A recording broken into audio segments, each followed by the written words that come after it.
Hey everybody, I'm Alex Neal. It's time for some bonus content. Episode 131 or somewhere out there. Evan Wall's with Hey, me! in the room. Can you guys hear Evan all right? Yeah, he's fine. Hello, this is Evan. Okay. Or Sticker Glue. He's a little quiet compared to you. You sound quiet. Across the internet we have Nabishin, Tony, and Scott. Greg will be here soon, which means we're gonna have the whole six of us combined again for the first time in 6 months since Game of the Year. How you guys doing? Pretty good. Pretty good. Just okay. Yeah. Tony, Yeah, how are you doing? doing. How you doing? Hanging out. Hanging out. You have a job now? Yeah, You're hired? Have you started yet? Monday. Monday. You're starting Monday. No, that's just the day that I could. Okay.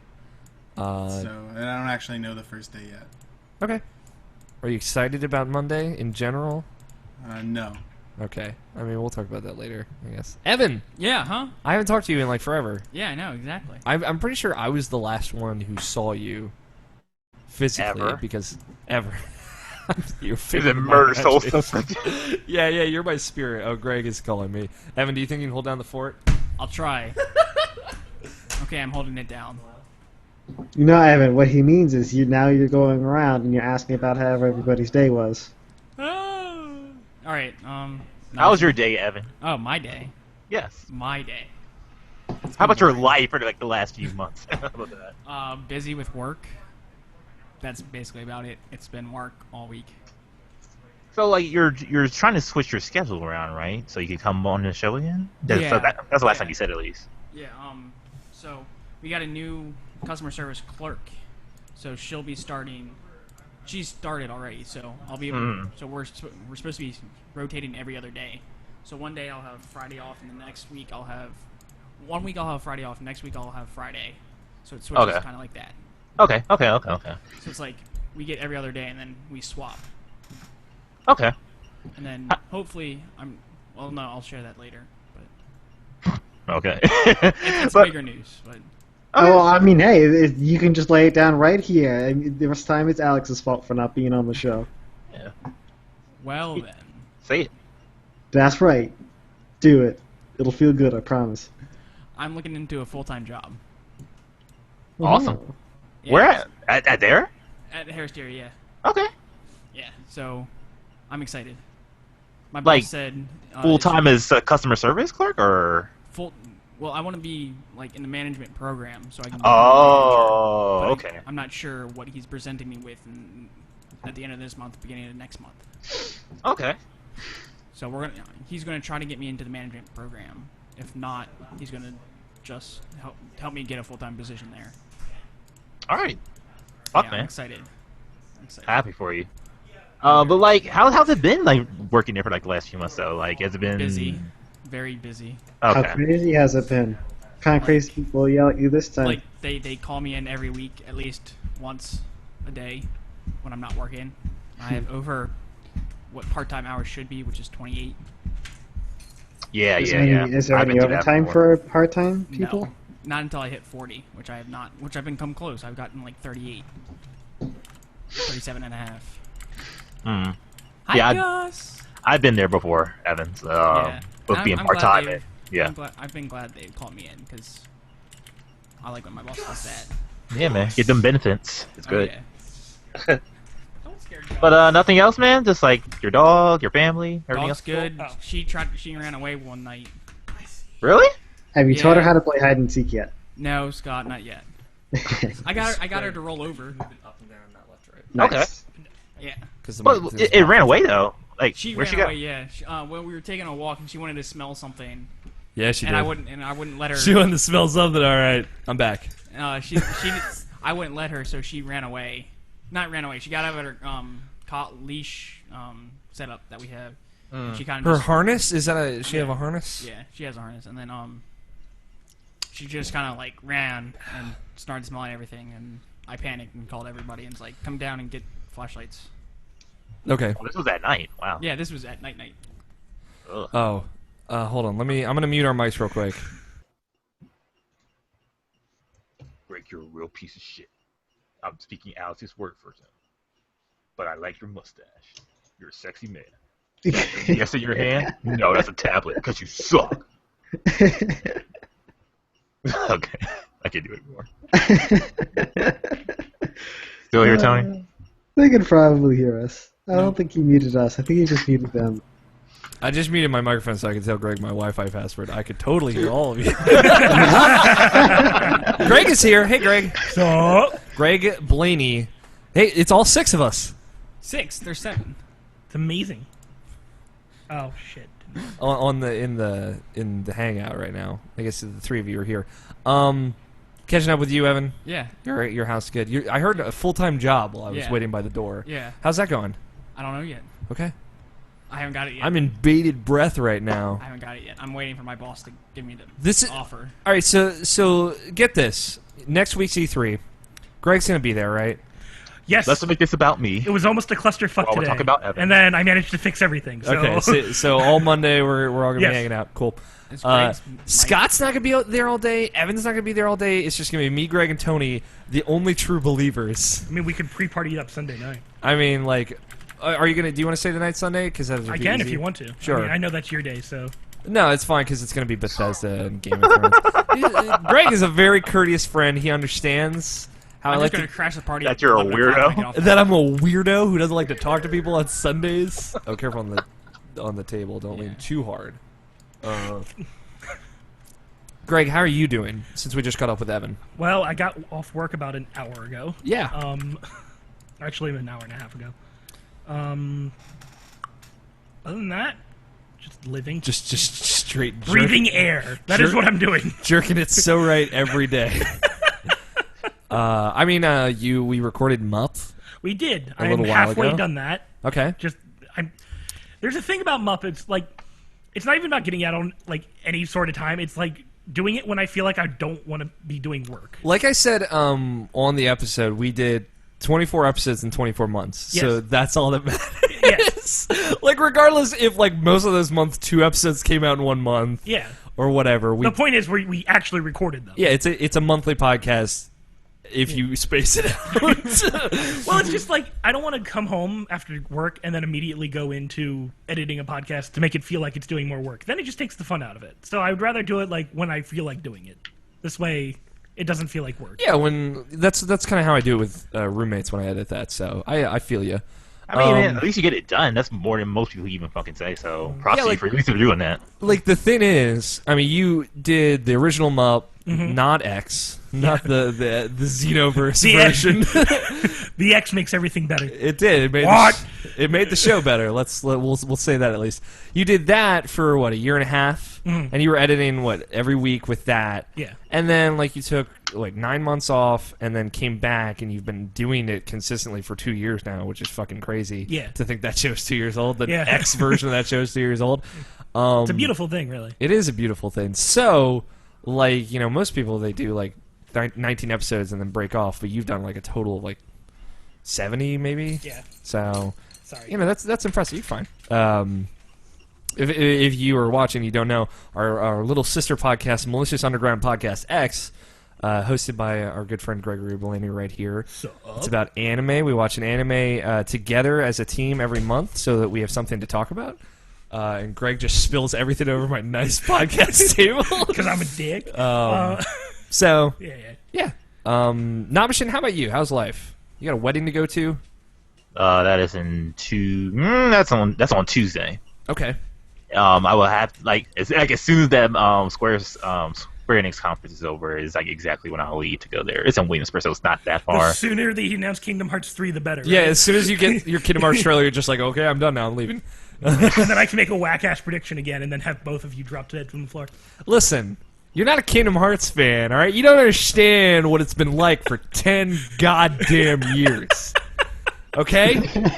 10 years. Scott, Nabishin, and I, we wait. Only 10, Alex? It's I've been 10 waiting is a year. long fucking time. I've been waiting. I've been waiting a year for the HD remake. So yeah, so like that's over, and then you go right to the wedding. Yeah, they're even hanging out right now, playing Smash Brothers in Avalon, and I can't do that because I'm doing this. And having fun. Meanwhile, you're doing this, having no fun. Hey, I'm having fun. and I love you, Nabashin. Thank you for putting me in your best friends day post. That was very nice of you. Yeah. And then Notice- excluding Yeah, everyone You else. excluded me. Notice how I didn't put you in mine. Oh, I noticed that. Oh, I noticed. I noticed Yeah, that too. I noticed everything. Listen, I don't We even were know all what you're talking silently about, judging both so, of like, you that day. I Yeah, don't know my- what in this my equation. post Scott because, doesn't know what a like, Facebook is. I believe it's a book that you hit somebody in the face with. Yeah, that's the technical. Or at least that would be Scott's answer, correct? That's the technical definition. Only let's- after the fact, though. Yeah, only after the fact. Well, there's no one else I could talk to as far as like video games and like intimately about this hobby of mine more than Alex, so that's why I put him there. Basically, Yeah, fuck the rest of you guys is all I'm saying. No, I mean like, you all are my best friends, and it's like, I didn't mention you. It's like because we do it every Friday. We all get together and fucking do this stupid show, and then I post it all over Facebook and Twitter and everyone being like, check out this dumb thing I do with all my good friends. That's generated like 300 views a month or whatever. It's growing actually a lot fast. We've been growing like a new YouTube subscriber almost every day for the past 2 weeks, which is like That's super. awesome. Which is like, it doesn't seem like much, but it's actually really exciting for us because It's a lot. we do put out a lot of YouTube content because we do the so show. we'll get 365 new followers by the end of the year. Hell yeah! If So this trend continues. so you know the gravy train is rolling. Whoop, whoop. If you know what I'm saying. The I coal don't train like runs on gravy. whole grain. Okay, so like since there's 6 of us here, I didn't want to do the normal thing where we just kind of go around the table and talk to everybody, even though I just did that with half of you guys. Tony, Scott, anything new with you guys since I'll do the treatment with everybody? I mean, God, Already put it out there, I think. Yeah? Job? Job? thing? Yeah, well, that was before we Yeah. started, so... Oh. Job is happening. Oh, You're going to well, make some yeah, moolah? Job, I'm pretty sure I wasn't going to get over the summer. Actually, I got it. So, yeah, I'm doing that, and I'm going to have to miss a couple things of E3. But it's also Microsoft, the one that I'm not too up on, and it's also EA. It doesn't The matter. one I laugh Microsoft at. just doesn't matter. Shut up, Craig. PlayStation's the only thing that This matters. is why This is why I was like, should I just tell him the wrong address? You're a horrible person. And I watch him know. show up to No, Greg and I are going to have fun. We're going to drink all day, probably. Sounds about right. This way, when PlayStation happens, I'm just like, yeah! I like how all. Oh, yeah, you're talking about E3. Yeah, yeah. Anyways. I thought you were talking about today, which is also probably true, but like all day to you is 8 to 8 p.m. Yeah, we're gonna be up all night streaming again. Jesus Christ! Is that the plan? That's yeah. Alright, I'll be Tony's gonna there. be there. Tony's like, I'll be there in 10 minutes. You know, Shit, that I'll be could be there in 10 arranged. minutes. Yeah. It's Anyway, possible but that, yeah. that you two could come over after this, though. That could be fun. It's up to Scott, really. It's- He's the yeah, one it's who up to doesn't you, like Scott. to drive late, so. All right. Tony, what about you? You got a job. We talked about that briefly. You Yeah. excited? I guess. Wait, what happened to your other job at the Wow, Evan. So, like, that's news that happened, like, 8 months ago. That was December 2014. No, it was November, actually. Oh, it was November? Because I remember, like, talking to you over text message, like, in December. Yeah, this was before Evan kind of was not here. Yeah, you just left. Like, Game of the Year happened. You're like, Shovel Knight won. I can go out on a high note. We can leave. Yeah, and then you just... he didn't took his even ask yacht and or left. figure that out the entire time through Game of the Year, so. Yeah. So one thing I did want to bring up, because I've been thinking about, like, what are we going to do for pre-show if all 6 of us were actually going to be here, which is kind of... I'm very excited and crazy that everybody spin the bottle? that's happened. We're gonna drink a bottle, like a big bottle of rum, until we get to the bottom, and I hit a token at the bottom. Token opens an arcade. In the arcade is a special $1 million briefcase. We have to kill each other. Only one person can use the token. You see, for a second there, I I like thought you where this said is going. Can we in the turn this into a arcade, there's miniseries or slot something? machine. Thank you. Guild Grumps. I thought you were gonna say in the arcade there's a slot machine, spoil it, a I haven't shell seen episode game, 5 and then a yet. blood transfusion table. Yeah, Blood there's a transfusion. blood transfusion table, and then you lay on it and you wake up in Old Yarnum. It's Then we just, Then you just someone become Remind me that says one about that asshole that reference shoots hours. rockets or not rockets, bows at you from the tower yeah, the entire time. and you're like, ah, god damn it, fucking machine gun.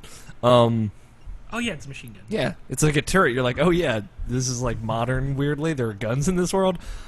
So next month, almost exactly a month from now, Irrational Passions turns 5 years old, Oh my god. which is kind of crazy.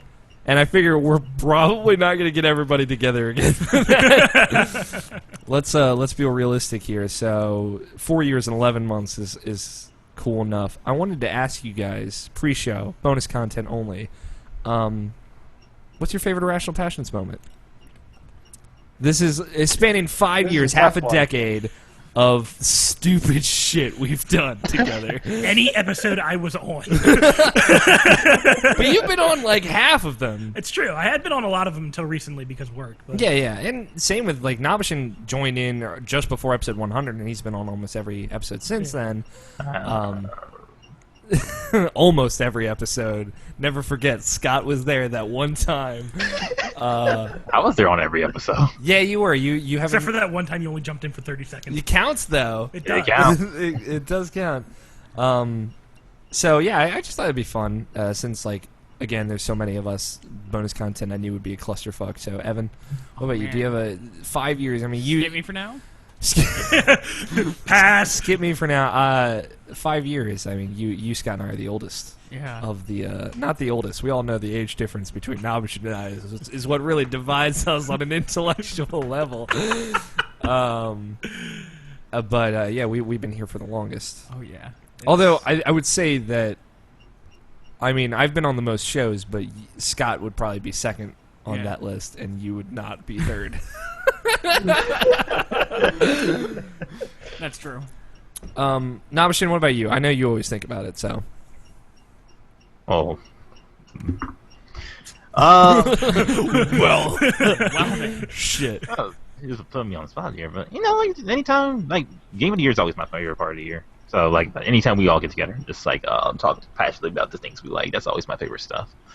Even the uncomfortable moments, like when we were talking about GTA Yeah. not looking as good, or even like Spelunky is so good, that Spire was also good. You know, just like when we put ourselves out there and just put our opinions out there, and just let everyone just have an equal discussions. Like anytime we have to bring it down to like the top 10 games of the year, that's just like one of my favorite things to do, because like because you actually divide us all up. Yeah, we actually have to like think about it and like consider the other person's like how much they really like this game, and like, you know, like I may not like it as much, but like I see that you really adore this game, so like sure, I'll put it on there. I'll cut Tomb Raider even though I didn't want to, that type of thing. Yeah. For me, I'm gonna drop a specific moment. The episode 200, for as much of a clusterfuck on a technical level as it turned out to be, and how I was just like super upset the whole time throughout that whole show because nothing was working. When we would go through and I had the sound clips of just stupid moments we shared throughout the years, and like we listened to those and just laughed our asses off. And when like at the very end when Nabishin was like, real talk, like what has changed in your personal life in the past 4 years, in the past 200 episodes, when we had like that kind of like really laid back discussion. Did I say that? Yeah. And we had like real talk for a little bit toward the end there. That's like probably my favorite moment, because that was the moment where it was kind of put in perspective for me how much we've all changed in the course of this show. Like Greg had moved away and I wasn't even talking to him when the show started. That's true. And now you're like one of my best friends, as all of you are. Stop bringing this shit up. To me, you know, as a member of the show, even though you're like auxiliary, you're not on every episode, but neither is Evan. Fuck Evan, right? Love you too, Alex. Just kidding. So, like, you know, need to broadcast from your yacht more, Evan. Like, come on, pirate radio, man. yeah, Pirate Radio, get on Mixler. See, my yacht does not have Wi-Fi. Of all the things it does have, cannons, harpoon guns, killer whale Modern skin, anti-pirates to fight the pirate attacks that we have. It does not have Wi-Fi. Evan's just in small... We've also created like this character that Evan's become that's like my favorite thing ever. Which is, You know, I call myself a pirate, but you're actually the real pirate, Evan. yeah. I sail the high seas on my on your boat. 20-foot yacht, you're fucking rich white Evan. Scott, what about you? Arr. That's gonna be a tough one. That Yeah. one E3 moment that people keep bringing back up was pretty good. What, the Kingdom Hearts moment? Yeah, yep. Yeah. Because you were there. You didn't say anything. You're just sitting there, Nobish and I are freaking out. You're just sitting there with this shit-eating grin all over your whole fucking face. Yeah, that I was... still called it. Because you were honestly not believing that it was happening. I couldn't believe it. Not until they showed you the thought three. until the symbol popped up on the screen that they were going to tell you it was something else. Yeah. Until it happened, and I knew it. Yeah, that's... I mean, that- it totally could have been that Final Fantasy VII moment. So, I'm just saying. especially with that Final Fantasy VII moment happening the year afterwards. It's like, Square's full of bullshit. We all know that. So it very well could have been. Tony, what about you? So it was that time when Fez beat Spelunky. Oh. Yeah. Never let that one die.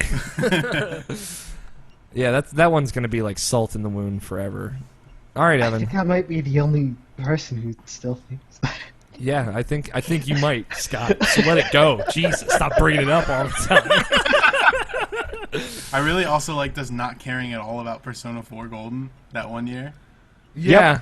That whole with me it was like a whole like I can't like this game because I can't or else my whole world will crumble and I'll have to spend $200 on a Vita right now. Yeah. So I just wrote it off until I got a hold of it. So I carried that torch. you did carried it like a pro. Evan, Oh man, it's back to you. We skipped you. I hope you've been thinking. You've been sitting I there have been thinking. twiddling your thumbs. In all the interviews we've done, No, we had crazy people. We had Dan Amrich on. That's a personal favorite. that was a fun. That was a fun one. You and I interviewed Ian and Oh yeah, from Yacht Club. from Yacht Club. That was fun. Joe and I interviewed fucking Dennis Dyack. Greg Miller came on this show, which was like was a big thing for me. I don't give a shit what the rest of you all thought of that. I got denied access to that podcast. I like you didn't. You just couldn't be there.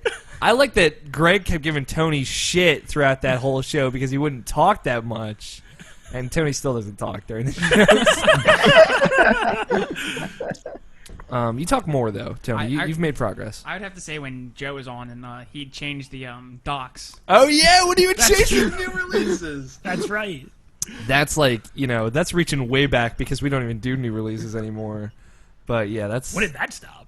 A while ago. Did you not notice that we'd stopped doing new releases? No. Exactly.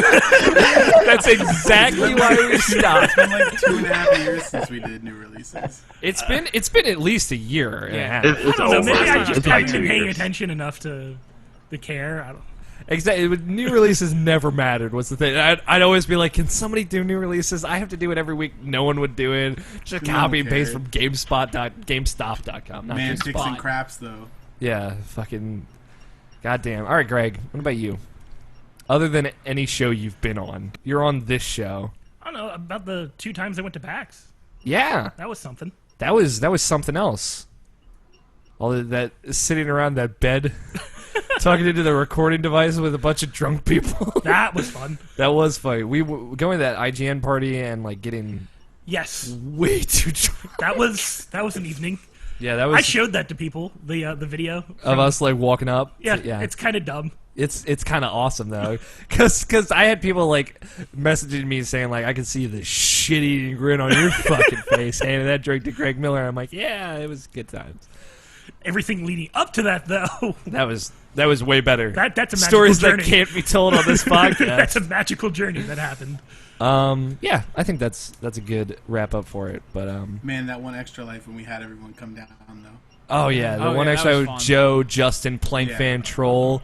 That's Fantastic. like that was amazing. And Nobshin fucking losing his goddamn mind. Don't think we'll ever let you live that down. No, that was fun though. Like it, with as much room as I have now. Greg just got here, so did Evan. Like you guys haven't even seen upstairs of this house that I live in. I've got all this room. Like We have I'm like actually an additional 10 people for Extra Life. yeah. We honestly because we could have 2 floors of it. That'd be so much fun. Because like there's down here and there's a bigger living room area That'd upstairs. be so much fun. So Greg's losing his goddamn mind. So, hey, Yeah. you think Derek's gonna participate with us in Extra Life? I brought it up to him, and he seems kind of interested in the idea. He likes video games. I think we should record a small little thing that we can put on the radio. Okay, like radio, like promote. Oh, All right, I got you. This is an idea that we can dig into. But Extra Life 2015 is going to be fucking bonkers. if I can be here. Yeah, we're gonna make sure you can be here. Oh yeah, that's right. You're gonna be in Florida. Yeah. We'll drive down and get you. Drive back. Well, I probably will have enough money to fly back. 18 hours of driving, or not 18 hours. 28 hours of driving to go and get you. Yeah. Yeah, I don't know. Like, That's happening soon, by the way. yeah, I know. Yeah. Are you nervous? Not really. I'm more excited. Okay, that's good. We'll get into it later, though, because Okay. Off that's mic. just that's a whole like lengthy conversation. That's a whole rigmarole. Okay, Yeah. let's start the real show. Does everybody have Audacity ready? No. Nope. I don't either. So. No, Excuse me while I get my iPad out. actually, like Namashi and I We're are the gonna talk only ones right who into were this ready. microphone here, Alex. What'd you say, Tony? Namashi and I were the only ones who were ready. Well, I was a little excited that we got those two other members that we never ever have on the show. So Yeah, no, you're distracted. All right, I'm doing a And that mic was my check. test You guys- recording. No, I didn't shut actually mean that. Evan, can you talk in the mic? This is mic check 1, 2, 3. Right. my mic sounds nice. Check 1. Okay. No, No, I mean, yeah, you're fine. come on. It's fine. Do you? Greg. You didn't add any news to this talk, I didn't plan on doing news. He forgoes news. even though there's Uh, like big news that's happening. I mean, there's news that happened, but like when this show comes out, like that's not the news anybody's gonna be talking about. So, I mean, we could talk about Fallout. I'd gladly talk about Fallout. we're for the gonna next, talk like- about. We're gonna do That our. was 2 weeks ago. Shush you! Yeah. You. Yeah, you that could have was a been on long that time ago. episode. We talked about it. I was working. Like what, Nabishin? Throw Like- stuff at me. Like Oculus Rift and Microsoft. The Oculus Rift and Microsoft stuff. That was one thing I thought we could bring up. But that, like, my idea was that we can just talk about the things we're excited to see at E3, and that could be rolled. Yeah, we get it, Greg. Four. Sorry. Like Google announcing YouTube gaming service. I didn't even hear that. So I'm with you on that one, Evan. Even though they're never gonna do it. Yes, they are. Oculus. And Nah, they're not. Yes, they are. Microsoft. Like Tales of Activate Hysteria confirmed for PS4. Yeah, October but like no one but me cares. And I'm just saying, no. Mirror's Edge Crystal. That's besides a the Catalyst, whatever. Yeah. Yeah, but like again, Mirror's Edge 2. Mirror's Edge reboot, robot, Mirror's Edge robot. You're a robot. The Wait, whole can we turn this into a game? the city, I like where you're going with the this. city turns into a robot that you have to climb. That's the final boss. That sounds amazing. So basically, like Shadow of the Colossus cross. Mirror's Edge. Yeah. Yeah. You look for the red in its eye, the blue up its sleek arms. And then you just kill it with, Yeah. with your feet.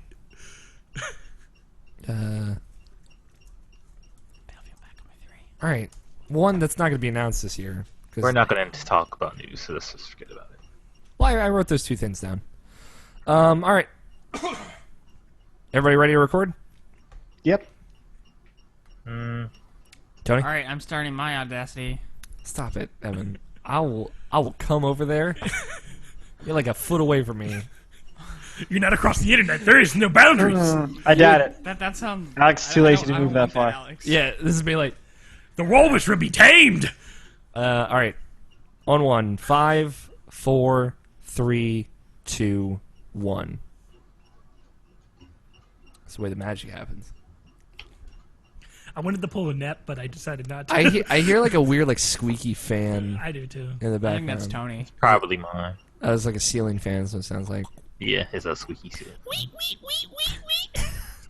It's actually a technical term. That's what fans sound like. Tony says my mic is muted. Why? Right. That's probably Tony. Oh, fuck you too. He's typing this. I don't know why he's typing this. I don't know why his mic is muted. Scott said GG. Oh, Tony said Dad is working down here today, by the way, so yeah. So that means he won't be able to talk that much. Oh, like he does normally. Sick burn, bro! Any comments on that, Tony? Yo, Evan is trying to get stabbed today? Or question mark? Walrus is on point. Point one for the walrus. All right, tweeting out, retweeting. Brr. Tap, tap, tap, tap, tap, tap. Okay, let's do this. Don't tap on the table, Rat-a-tat-tat. please. Please. That was nice. It was delicious. Have fun editing that one. This is all getting cut, I know. Greg. That's the joke. Jokes are usually funny. Thanks. Damn. It's that British dry humor coming out, you know. Yeah. It's Friday, June 12th, 2015, and you're listening to the Irrational Passions podcast. I am Alex O'Neill, coming at you live from Irrational Passions studio. In studio with me, I pick it up. Right next to me, I have Evan Wall. Hey, it's the walrus. Across from me, I have Greg Blaney. I'm in your show, messing everything up.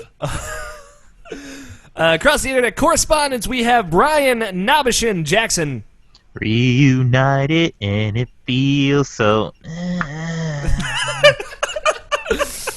And across the other side of the internet, we have Scott Guthier. Hey. Tony Horvath is here as well, Yep. our third and final anime Yep. correspondent. Oh, Tony, you can talk? Yep. Hey, Tony. Usually I just mimic Scott, but Scott always seems to do the exact same thing and it got boring. Every single time. That's right. There are 6 Irrational Passionistas. Is that Russian passion. Irrational Passioneers is what what I usually go with here. That is all 6 of us, minus Joe, who's never on the show anyway. So, but coming at you for our pre-E3 show. That's right. This episode is probably going to go up after E3 has just started on Tuesday, but it hasn't happened for us yet. So we're all behind the times. This show brought to you by E3 Cola. E3 Cola, the drink everybody wants to drink. I don't know. The E3 Cola brings you hydration and also death at E3. Soda will kill you, kids. Drink it. So, three of you are here. You two have never even been in my house before. That is also true. So this I is. thought you were going to say these two have never even met. So. I've never even met these people. Evan, who the hell are you? I don't even know. I mean, to be fair, Greg and I stayed in a hotel room with 3 people we had never met before. It's true. That was funky. Did you bring Yeah. your knife? I didn't, but some of them did. So we were pretty Yeah, much. it's called set. my penis. It's my penis. It's pro at shanking. The light flickers sometimes. Don't freak out if it does. Do you want to see this Swiss Army action? Where's the salt? Do you want to see my Beretta? That was a joke almost exclusively for Greg. So we got a great show lineup for you. I'm feeling really jazzed. Everybody seems to be in a good mood. Next month, Irrational Passions turns 5 years old, which is fucking crazy. And you'll That's notice, just scary. yeah, it's scary as well. We had to like stick your teeth out like some kind of like Revenge of the Nerds character. Which is crazy. So in the pre-show, in the bonus content, which you can watch, youtube.com/Irrational Passions and look up IrrationalPod episode 231, we talked about some of our favorite Irrational Passions memories while we caught up with Greg and Evan, who've not been on the show in a little while. So check that out, please. It was actually really fun. Good warm-up for us. But the warm-up is over. E3 is next week. It's happening right now if you're listening to the audio version of this show. If you're watching the video, you're as clueless as we are. Tons of stuff has happened, but by the time we talk about it, it's going to be all fucking old news. So this week we're going to kind of focus on just talking about what we've been playing and talk about what we're excited to see at E3 and kind of see what you guys are thinking is going to happen at E3 as well, because we didn't get your predictions last week. All right. there might be a Battlefield game. Bad company. Wait, there's not going to be a Call of Duty game, Evan? I think Nah, I not think this they already announced the Call of Duty game, so I think we're set on that. So we're gonna have a good time.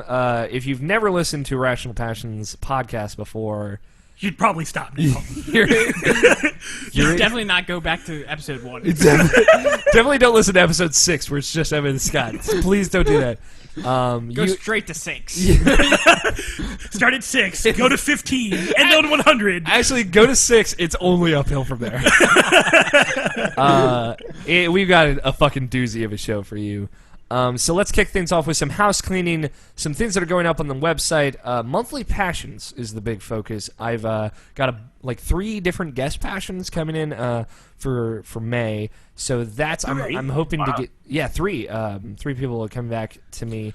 I've got 1. I think I've got 2 now actually, and I'm waiting on 1 more. So hopefully that'll all come together. That'll post either over the weekend or on Monday, and you can check that out. And that's we talk about Witcher. We got some people to talk about Ronin, some people to talk about Splatoon as well, and the 3rd episode of Life is Strange. So plenty of good stuff in that. Life is very strange. Life is very strange.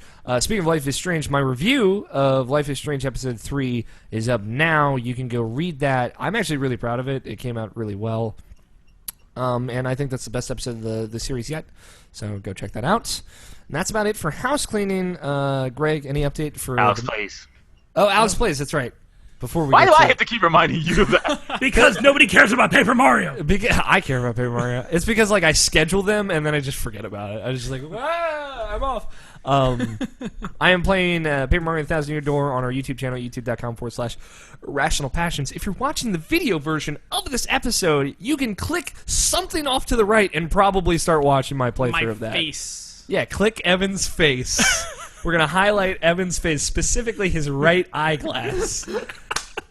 No, don't. That's not gonna fucking work.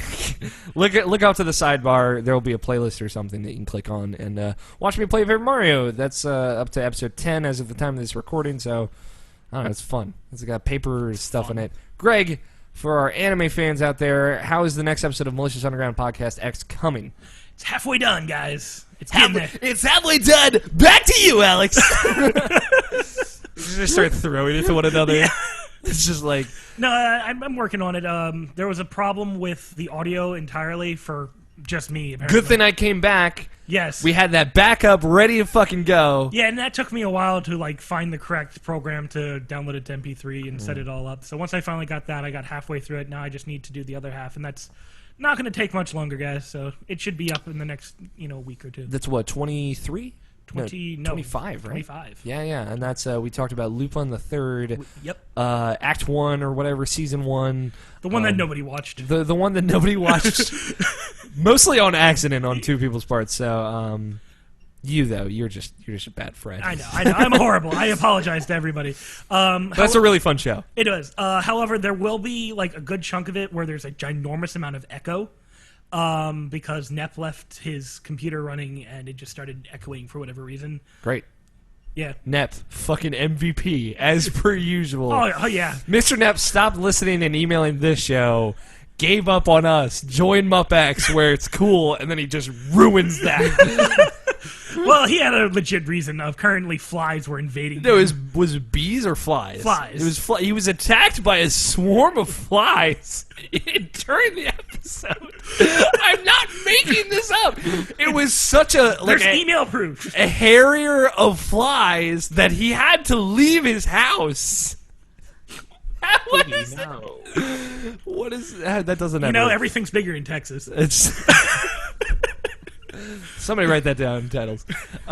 So that's it. Let's talk about some video games. Video games. Voodoo games. I want to hear what you two have been playing. Most specifically, Evan Wall. Yeah. Tell me about video games. Video games. Tell me, Evan, these electronic things. These electronic you can play entertainment on a system. Okay. Or a personalized computing device. Yes. Or a Macintosh. Or a Linux device, Penguin. You can play it on a penguin. That cute little penguin guy. Yeah, he's adorable. Which isn't even... He's more of a duck. Quack! Quack! It's a penguin noise. Yeah, Linux, like the penguin isn't even the mascot of Ubuntu, which is the most popular form of Linux. So, like, what are they doing? What are they doing, Greg? I don't know. They're being Linux. SteamOS just has a big penguin on it. Oh, that's where it comes from. Evan, what have you been playing? What is your favorite video game currently? I don't... Is it Battlefield? Which Battlefield? Which Battlefield One of is The good it? one. Right now, it has to be Hardline. Okay. Only I'm because sad. I've been having problems with 4. Okay. happens, Greg. You're familiar with issues arising with Battlefield 4. Oh yeah, I'm completely aware of these. I've had these. However, issues Hardline since- is not a good game. since the May update for 4. Okay. So what are you chucking away in Hardline now? When we talked to you last 3 months ago, Oh my god, Hardline had literally just come out the week we talked to you. that's true. And you had finished the campaign. Correct. You were okay with it. You hadn't really really dunked into multiplayer. I still really don't like the multiplayer, but I've gotten used to it. I begrudgingly play it now. I do. Okay. Because once you're done the story mode in that game, there's nothing to do other Like- than play multiplayer. Why would you? Well, I mean that's like every first-person shooter now. But like, why would you play it if you're not very happy with it? Because I can't play Battlefield. Okay. What's wrong with Battlefield 4 right now? Yeah. What Right issues? now, my classes are locked to the default. Oh, what the fuck happened? I have no idea. No bueno. Yeah, that's- Alex doesn't like that. I don't either. That really sucks, actually. I don't know much I about haven't had that Battlefield, problem, but but I don't like they're, that. they're locked. So whenever I try to go change it on the battle log, they don't update That's gross. in the game, and it's like I've been emailing and chatting with the customer support, And they're like, basically they're like, "Try this." That's It didn't EA. work. That's Try this. Did you EA have to customer uninstall and support. reinstall the game? No, not yet. Did you try turning it off and then turning it back on? That's the first thing they've asked me to do. I believe it's more like in Soviet Actually- days, we actually- make sure that everything runs exactly the same. In Soviet Russia, game turn you off. the first time I contacted them, they're like, "Oh, it takes 24 to 36 hours to update." I'm like, "No, it doesn't." So I just turn it off, and I that's way didn't too play long. for like a month because I've been busy with work and school. Well, that's more than 24 to 36 hours. And then I come back and it still doesn't work. So I'm like, okay, it still doesn't work after I do this. And Granted, they're they like, did do the spring patch. Did you? that. I you? updated to the spring patch, and that's when it started happening. Okay, so after the spring. So it's Yeah. probably some bug that not a Yeah. lot of people are experiencing with that. Huh, a bug in an EA published game that not a lot of people experience but totally ruins the experience. I'm not familiar with that at all. Anyway. Hashtag sarcasm. Okay, so avoiding Battlefield 4 because it doesn't sound like an enjoyable experience. Tell me about Battlefield Hardline then. Our line. Let's see. Now, remember, You you have- you hadn't really played any multiplayer with it, so what's the game mode that you're gravitating towards? But last time we talked. Yeah. Oh, So yeah. you still only Wow. get 4 handguns, 4 main guns. Oh, great. I don't actually care. It sucks. Okay. Compared to Battlefield 4, it's a lot worse. To be fair, I mean it is a mod. Oh wait, that's not. yeah, it is a mod. We're getting a message from our producer off camera that's not actually true. I'm gonna keep making Irrational Passion studio jokes for the rest of the episode. I'm okay with this. I like this. The producer is just like a figment of my imagination. It's just like a werewolf He's standing like off camera in he's my a- mind. He's exactly like the next scam guy, just a figment of your imagination. Yeah, exactly. Or alternate personality. He's basically like that dragon from that cartoon that we were supposed to watch when we were kids. Nah, but you know what I'm talking about. Say that Pix? again. Sorry. The dragon Pix the Magic Dragon? Puff? Puff. I'm not angry. Oh, have you seen Piff the Magic Dragon? Yeah, I've seen Piff the Magic Dragon. Okay, so Hardline.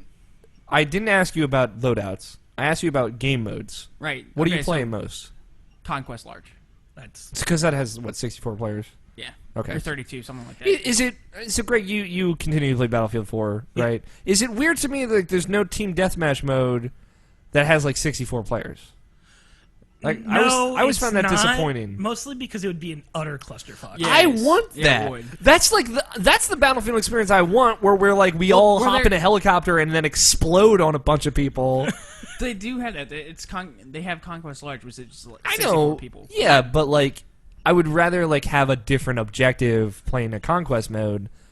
Just personally, I mean, you know, No, I completely understand. It's just that it would be too much. Like I don't really play Conquest anymore in Battlefield.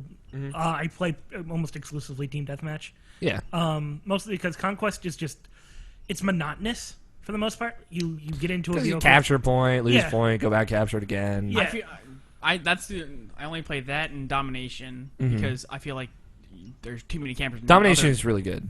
because there are too many other campers. Like I played Rush, and it's like, oh, you can't cross the hill because there's 40 snipers. Yeah. Yeah, that's true. Rush, like that was the big thing because Rush was introduced in Bad Company 2, Oh yeah, right? Yes. that's And like it was super cool in that because It worked really well in Battlefield 3, but in Battlefield 4 they foobarred the entire rush system. Yep. And they in the spring patch they actually went through all the maps and they redid all the rush maps for the game. That's they made really it a cool. little bit better. Okay. But if they're moving in the right direction, there's still hope. yeah, I mean, Battlefield 4, the work in progress. They're since putting out some more 2014. maps. Since The community map is 2013, coming. yeah. The community map is coming out soon too. I still have that game. Yeah. Somebody got hurt upstairs. Apparently, we just heard somebody yell. So they announced like last week. I think it was like all the Battlefield 4 DLC going forward is going to be free, Yes. Yeah. I'm they're- excited. which is cool. A few months ago, they had a community vote where they had all the maps from all the games that they've ever did, Yep, and then yep. people voted on which ones. I voted for all the Bad Company maps, and because I want another Bad Company game, and if people have voted for the Bad Company stuff, then they're going to realize, oh shit, we should probably make another Bad Company game. Yeah. So that's what I did, and so hopefully they'll put a whole bunch of Bad Company maps in, which I'll be really happy about. Yeah, I would like to see Bad Company and Battlefield. I think that would be interesting. yeah, like in it's that gonna be- engine. But they Yeah. also voted like 1942 and yeah. some of the World War II maps, so that would And be then cool. some more of the old maps too from Battlefield 3. Yeah. Which So- I really want to see. So like all the DLC moving forward will be like free Yeah. downloadable versions of the legacy maps. Yeah, and Yeah. they also might add new guns and stuff throughout the game. Like the spring patch added the AN-94 and Mari's leg. the Mars leg and two other guns that were both Russian. So Battlefield 4 is a legacy platform, just like the PlayStation Vita. Okay. You say that. So they're still supporting that game, like with more content and everything. What, Battlefield 4? Yeah, they've Yeah. been supporting it ever since day one for the most part because they fucked up. Sure, but I'm just saying that's good for them. Like, Yeah, it's, it is. Yeah, it's usually like after a year they just drop a game, but no, they keep Well, on. I think DICE is trying to like get rid of that negative stigma at the very beginning and like Yeah, trying to like move away from like EA's negative stigma and try to become their own because thing. there's not going to be a Battlefield game this year. Presumably there will be one next year, but I imagine it'll be something different. Like They've Hardline. already announced Battlefield 5, or yeah, that's going to be coming in like the next 2 years. Or Yeah, but like presumably whatever DICE puts out next year is going to be different as well. Like Battlefront, like Hardline. Yeah. Yeah. Although Hardline was the single player was developed by Visceral.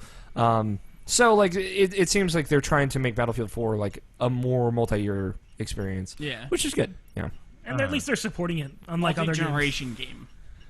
I didn't. The PS3 360 version of that game. No one talks about that version. So It's Yeah, a I feel like, generation, not platform. I feel like when they finally get to Generations Battlefield are 5, it's going to be really, really good. It's Generations probably are like that will more than likely just be ages. like the console exclusive, the next gen exclusive, the Xbox One, PS4, PC exclusive. So, I agree with you, No Machine.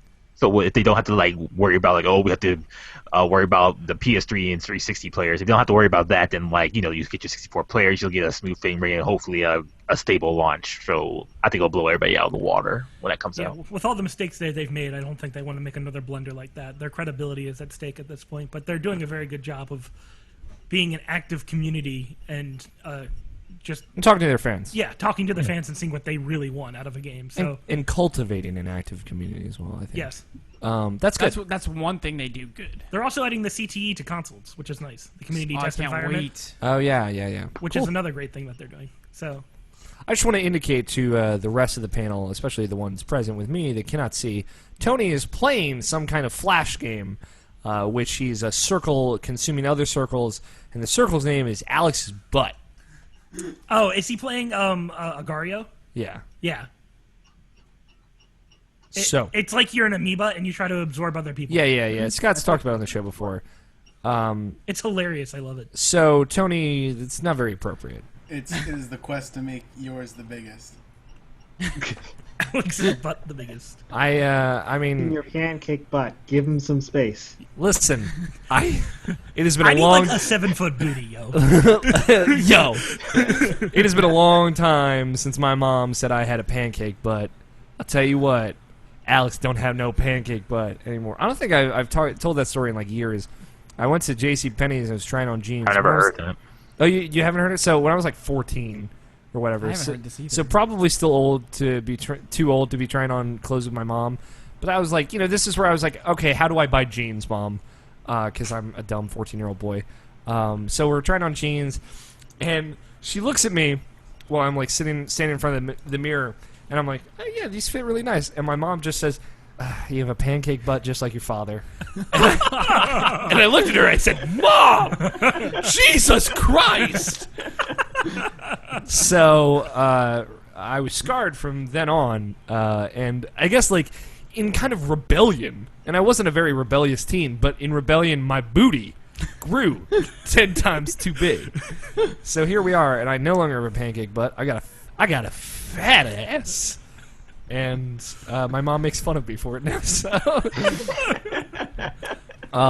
hey Tony, I can see you. Hi. Hi. Sorry, I'm getting distracted. Okay, so we talked about Battlefield. Talk about Hardline. Talk about Hardline. What else have you been playing outside of Battlefield games? It's a I picked it up on the Steam Summer Sale today. Oh shit! It's a It's begun. I know. it's a choose your own adventure story. Okay. It's not very interesting, but It's kind of shitty, but no. The game is fun. It's just like everything else is like bland about it. It's black text on white background. so it's a text adventure. Yeah. Okay. No pictures, no sound, which is It's called Tin Story. 10 story, yeah. So I don't even know the backstory for this, but when you first start, you're hanging on the gallows, about to be hung, and then some marshal comes up to saves you from dying, and gives you the choice of becoming a marshal and going to this really bad part of town in Kansas, and so you either accept or die on the gallows. Oh. I'm sorry, just the location, just Kansas. Out of all the places you could choose, This not is- Detroit, not just. This is a Gold Rush era. I know. So, but to be fair, I wouldn't want to be in a bad part of Kansas because nobody's coming to help you. That's true too. Nobody's even coming. the good part of Kansas. No one's gonna help you. Yeah. Remind you, this is also Gold Rush era time as well. Yeah. Okay. Like, so What is okay? Full stop. okay, Okay, Evan. okay. What is with your obsession with Gold Rush era video games? I don't know. This is second one. Like it's like the third one. Second one. Because like you got that one for review that you Right. never reviewed. You Yes, did I a pre- did. You did Yes, a I did. pre- Oh, you did review it. Never mind. He It did. was so long ago. I know. Hi, Gus. Don't talk to Gus. He's off camera. He's with our producer, werewolf producer. It's so like you're just obsessed with Gold Rush era games. You're I'm the not. only person I know that is like sought out. I did not mean to say suck out. Sought out like Gold Rush era video games. I didn't seek this one out. Okay, It's just- yeah, but It this just is the fell in his lap. this is the one game you buy on Steam sale. No, I bought 4 or 5 others. But, What'd you buy? Um, Because Tin Story seems like a dud. Let's be honest here. it's I bought Prison Architect. Okay, I want to get that. Prison Escapist or something like that, where you have to escape a prison. Obsession with prison escaping, huh? 2 2 games is enough to qualify Evan as obsessed. Also, it's worth noting. Let's see what else. He doesn't play much, guys. And then I bought In a one past more. life, Evan was a walrus prospector. Yeah. He was a walrus prospector that got sent to prison and had to escape. Some adventure game called You Must Build a Boat. Yeah! They've been talking about that on the Bombcast recently. And You then must build a boat. He must. I mean, he already owns a yacht, so, so I'm pretty it's sure the he's 10 good. star, the Escapist, and Prison Architect, and You Must Build a Boat. Okay. Cool. Anything else to say about Tin Story?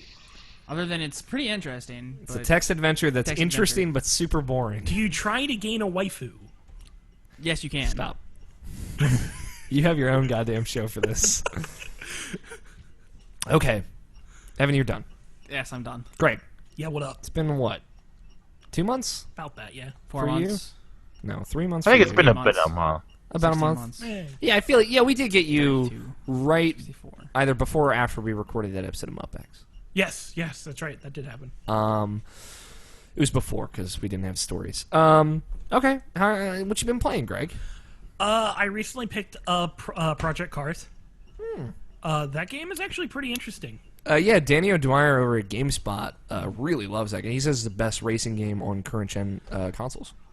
It's more like a racing simulator than a racing game. Both. It's an overarching term for me. Okay. Realistic racing game. Yes, let's go. For game. it. Car video game. I mean, yes. Okay. I don't want to argue because like there's arcade racing games like The Crew, and Yeah, then there's Need for Speed and Need for Speed, and then there's like this game, which like, is like Forza and Gran Turismo. Yes, I Yes. understand the Yeah, difference. yeah. It's really cool. Actually, like I started the career mode, and you start off in go karts, like 70-mile-an-hour gas go karts. Sweet. Yeah, and they're really hard to control. I've gotten That they are in real life, I Yeah, would know. I would bet. Watch out for that banana peel. It'll fuck you up. I'll tell you what. But like, there's more to the game than just like driving cars. Like, it's actually adjusting your car with different like air pressure in the tires and things like that, and setting up pit stops and things. I haven't really gotten to that part of the game yet. I've only kind of gotten used to driving as of this far. Like, this game has a very hard learning curve because it's not like the other racing sims. Curve. Oh, okay. There you go. Just because like the game doesn't really teach you anything right away. It's here's gas, here's brake, go. Go. Yeah. Throws you to the wolves. Pretty much, and so you kind of have to learn. Like, I do my best when I play that game to like not cheat. Like, there's a way that you can kind of just cheat and cut across grass and stuff. Yeah. It does affect your vehicle, but like sometimes you can make it work for you and win races, and that's Don't make kind fun of Greg. that's some of the things I've been doing. That's Alex's job. Yeah. Greg and I have a very specific contract where we talk shit to each other, and that's it. Stop it. Encroaching on my territory. But I've played like just solo races where I've played other cars. I've done like Formula One cars and things like that.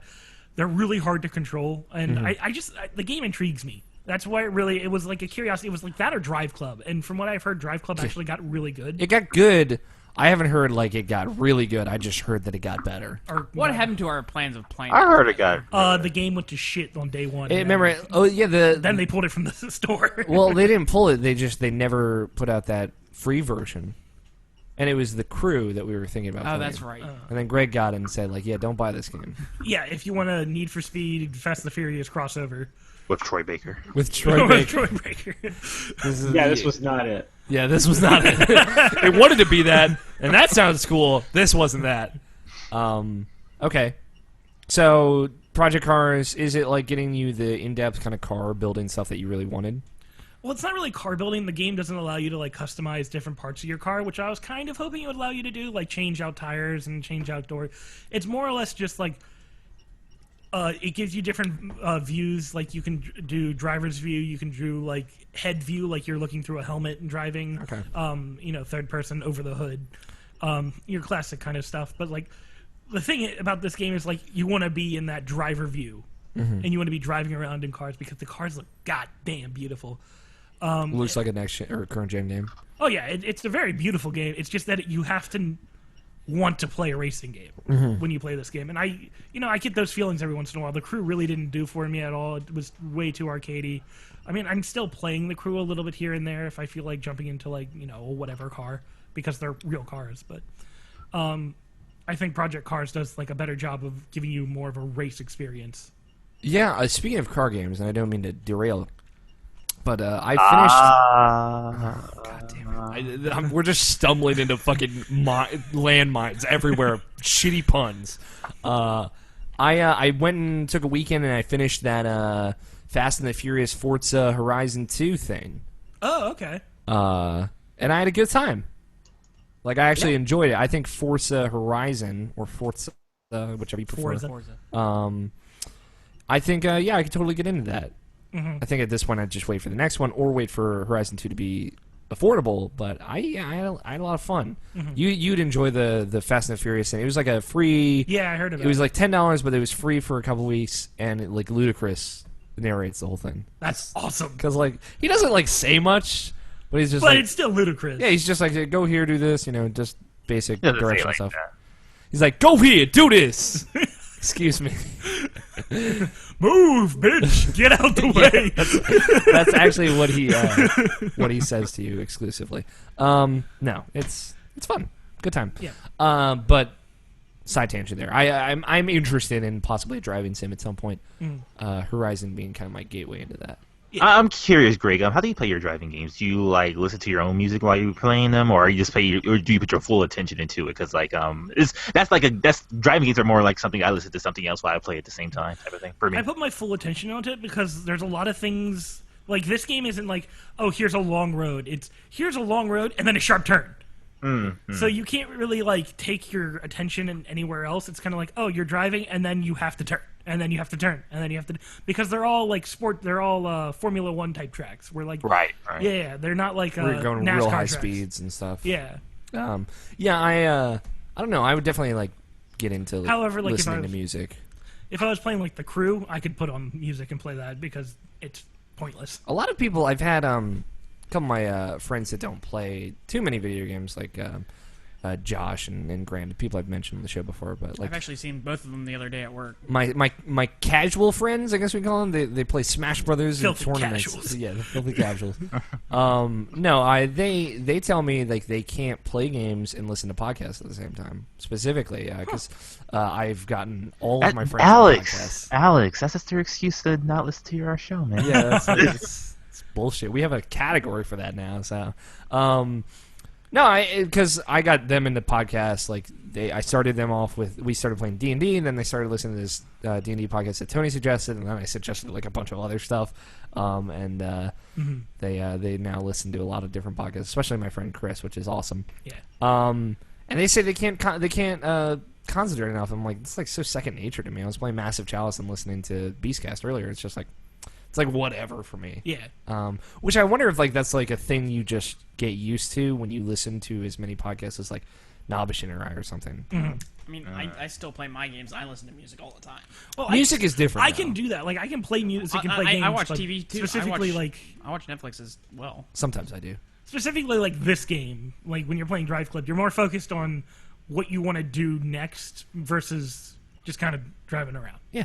Yeah. Well, I can see the challenge with Drive Club because if I'm watching a TV show, then I wouldn't see find the I'd have challenge to with Drive pause it. Club at all. The Yeah. challenge is not buying the game. Yeah, exactly. Not much of a challenge. If you want to buy Drive Club, just pick up Project Cars. It's worth it's definitely worth the money to pick up Project Cars. That's what I've heard a lot of people say, actually. Yeah. I like the trophies though. There's some pretty funny trophies in there. One I got was twerking the track. I figured you'd like that. There's a trophy for playing that game 24 hours straight, and that is starting a race and playing it for 24 straight Extra hours. life. That's what it says. It's like, maybe stream it, ? And I was like, I hate you, game, but this might be a thing I'm going to do, and it probably will drive me You can just insane. leave the game on. No. You actually have to play the race a full 24 hours. It's like it's all live effects. So it's like day-night cycles. See, you gotta pit stop and hand the controller off to other people is the trick to that. And actually pit stop. Maybe because we could have like a certain camera trying to get that trophy during Extra Life. that actually does sound Like fun. have that off to the side and have different people go in and play that. That does sound fun, though. We'd have to get people to actually play it though, because we couldn't quit. Yeah, Yeah, good point. that would drive me insane. Is there a trophy for doing a death stare? What if the power Yeah. goes off 1 hour before the Extra Life is over? Yeah. Well, I mean, just like that it could Life happen. It would just be victory laps. I'm in a house now. I mean, we got better power things. Anyway, what else have you been playing, Greg? Of course, I've been playing War Thunder. I talk about that all the time. It's like my go-to game at this point. Anything new or worth noteworthy? Is it still in beta? No, it is not in beta. I finally figured that out. The planes and the tanks are not in beta. I forget what they're calling it. It's like World of Tanks. They release new tanks, and that happens, and they come out in different patches. If that makes sense. Okay. Yeah. So it's like the last patch was it was like all the American tank destroyers and a few other tanks that they brought out, and that was a patch, but the game's not in beta anymore. I think when it was in beta, it was just like a select few tanks, and then they released it all because I don't think they could keep it in beta while being on PlayStation. Possibly. I mean, I think they could. Just like there's probably like constraints to that. I don't know. Like, I was actually listening to a YouTuber. If anybody knows the Mighty Jingles, he's like a military YouTuber. The Mighty Jingles. That's what he sounds like. He's actually British. It's kind of great. The So Mighty Jingles. Oi! not, Oi! That sounded more Australian, but yeah, you're getting there. same control. Hello, Governor. Hello, Governor. What you doing? I'm the Mighty Jingles. Oh, let me see my jiggly jangs and the juggly jings. Wow. This is my new favorite Irrational Passions moment. But he was talking more like maybe you should change like your mindset on how these specific types of games are released. Like like a game could be like this in beta forever if you think about it that way. Yeah. You should like he was thinking more like you should just it's a new way to release content for the most part. So the game's out, but like content patches are regular. Yes. I mean, that's what League of Legends does. Is what Dota does. Yes, but like they're full games when they started.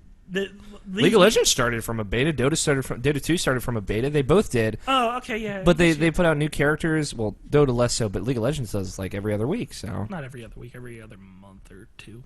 Okay. Yeah, they slowed it down. Okay. Quite a bit. Makes sense with the rate that they were going. Yeah. But, you know, those are full games, but there's new stuff, and, like, they're balancing it literally every other week. Yeah. Okay. So I think, like, you That's know... under the same cloud, I agree. It's broader. No game's ever finished now, is the thing, which can be a good thing in stuff like War Thunder, where you're getting new content all the time for free. And it can be a bad thing when stuff like Battlefield comes out, day one it's broken, and it's just, this game was never finished, it should never have been put out. And I think that there should be like two different types of tiers for like games at this point. Mm-hmm. I know this is like a side tangent. We're here. We're doing it. Like there's games that should be complete on launch, and then there's games that should have a certain amount of content to launch. Yeah, and then there's like things like War Thunder and Dota and League and World of Tanks, where like content is just put out consistently forever. Or for as long as they can do it. Forever. Yeah, as long as they can do it and forever. They're synonyms, right? I know. What I thought was pretty interesting, because, I mean, if you think about it, War Thunder had their planes done. Those were 100% complete. I've actually been playing those recently. I plugged in my mouse and keyboard. Started to your playing PS4? Yeah. It's a whole different world, man. Oh, man! It's pretty great, actually. I really enjoy it. Yeah, with War Thunder, I've been playing a lot. I've talked about how pretty it is, and the sound design is fantastic. Playing in planes, like if you play realistic mode in planes, it's so fucking beautiful. Yeah, I know. I mean, you showed me before. Yeah. Not on PS4, but... Well, when it was on PC, it still looked really good, too. Yeah. But a thing that I've noticed, I finally got most of my high-tier tanks for the Germans. And I've noticed with the newest patch is that it makes the German heavies like really heavy. No, it makes them really easy to kill, because both Americans and the Russians got Cold War tanks. Mm-hmm. And if you guys saw me the other night, I was talking about it on Twitter and kind of raging a little bit because I was having a few bad games. But standard Greg Blaney affair. I know, right? Yeah. But so the lower glacis of like a Jag Tiger, which is a tank that I recently just unlocked, is 100 millimeters thick. All right. Mm-hmm.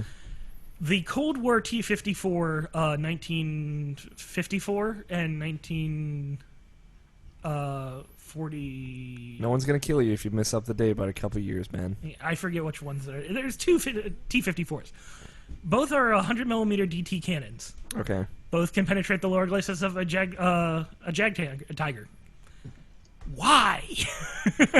So, like, why would they match up against each other? Yes, because as soon as I get in my Jag Tiger, I'm like, I'm a heavy tank destroyer. Okay, I've got a 128 millimeter cannon. I should be able to wreck this guy in this T-54. Well, all he has to do is shoot that 100 millimeter cannon at my lower glacis, die instantly. So, like, different era tanks just don't match up. Yes. 100%. If they were going to release this patch, they should have given the Germans like one or two Cold War tanks to pair up with this. This way, there's a nice balance between them. Because I want to play my Jag Tiger, but I can't because a T-54 rolls around the corner and one hits me in the lower glacis, and it just ends my game. It's like, it's interesting that there's that much attention to it, though. Oh yeah, from an outside perspective, I see why it's frustrating, but you know, I mean, it all makes logical sense. Like, I understand why that happens. But, like, why... The logic is lost when why are these two tanks my options against each other? Yeah. So, like, you know, the Americans get the M46 Patton and the M103 gun tank. Mm-hmm. The M103 tanks has a 103 millimeter cannon, and the Patton, I think, has a 90 millimeter... I'm not sure. I see, like, a lot of Wikipedia pages in your past. Actually, no, the game actually gives you all the stats. You have X-ray view, you have armor view, and you can scroll over and it tells you like all the weaknesses of points of your tank and like angles, degrees. And you, being the nerd that you are, scrolled over all that shit. Oh, of course. And learned about all these things. I Well, love that. shit, if you want to actually, go out for, I want to say, more than 5 feet in your tank without getting absolutely destroyed, yeah, you got to do that. You gotta know your tank. I'm pretty sure it's that kind of game. It's like a black stallion. You gotta understand. Your minds need to link up with one another so you can tame it, make it your mare. No, but you really need to just understand like how everything works, or rather, you're gonna get wrecked every time. Get wrecked. Hashtag get wrecked. Hashtag get So wrecked. like right now, I scaled my German tanks down to like tier 4, so that I'm playing all my tier 4s. So I'm playing my Tiger 2 and my Panther D or Panther something. I forget what Panther it is. And then my Ferdinand. And those Friends. Ferdinand is the Franz Ferdinand. I'm going to go off on a World War tangent here. The Ferdinand is a German tank destroyer by well, it was 2 tanks. One was designed by Porsche. The other one was designed by a guy named, his last name was Ferdinand. He was the one that ended up getting chosen to build that specific type of tank. Okay. Basically, it's like it's boxed on the back, it's boxed on the front with like a lower portion, and then it's got a like 75 millimeter cannon. It's probably a little bit more. That wasn't in Valkyria Chronicles. I'm sorry. Continue. It's a pretty cool tank. I like that one. But yeah. Tangent over. Go back on board. Yeah, the game just needs a little bit more balancing for those tanks. Granted, like I said, each patch is going to add more tanks, so it's going to change the way the game plays every time. Okay. So, I mean, I can't really complain when you can just go and play a different set of tanks. If it makes you mad, just scale back down and play lower tiers or whatever. Because once you unlock them all, you can play all of them. Yeah, there you go. Yeah, so it's not a big deal in the slightest. Okay. It's just a little grief that I have about it. All right. Well, moving from the War Thunder update. Anything else outside of GTA Online, which GTA Online actually did have an update, the Ill-Gotten Gains update. Yeah, but we've talked You have quite extensive. Well, we talked about GTA last week and the week before that, but not online. But we've talked a lot about GTA Online. League. They came out with a new champion. I haven't played them yet, but I've had pretty good games. How much regularly do you play League? How much? Not regularly? as much as I used to. Yeah, I know. Yeah. But you have less time now, so. Yeah. Whenever I just kind of feel like playing it, or I know that I don't have to work. Average games per week? Like 2 or 3. Okay. Yeah. Damn. Okay. Is that it? Off the top of my head, I can't think of anything else. All right. Scott Guthier. You want this Kingdom Hearts update real bad, don't you? I just sitting here 43 minutes later, listening to all their shit. I don't give a shit about the games they've been playing. I want to know what you've been thinking about Kingdom Hearts, Scott. That's not necessarily true. So, part of it is. Part of it is. What's up, anyway, so I went ahead and I finally grinded out the dodge roll. Yeah, you did. So, yeah. So And I got all giddy when I did it, and so I just started dodge roll and everything.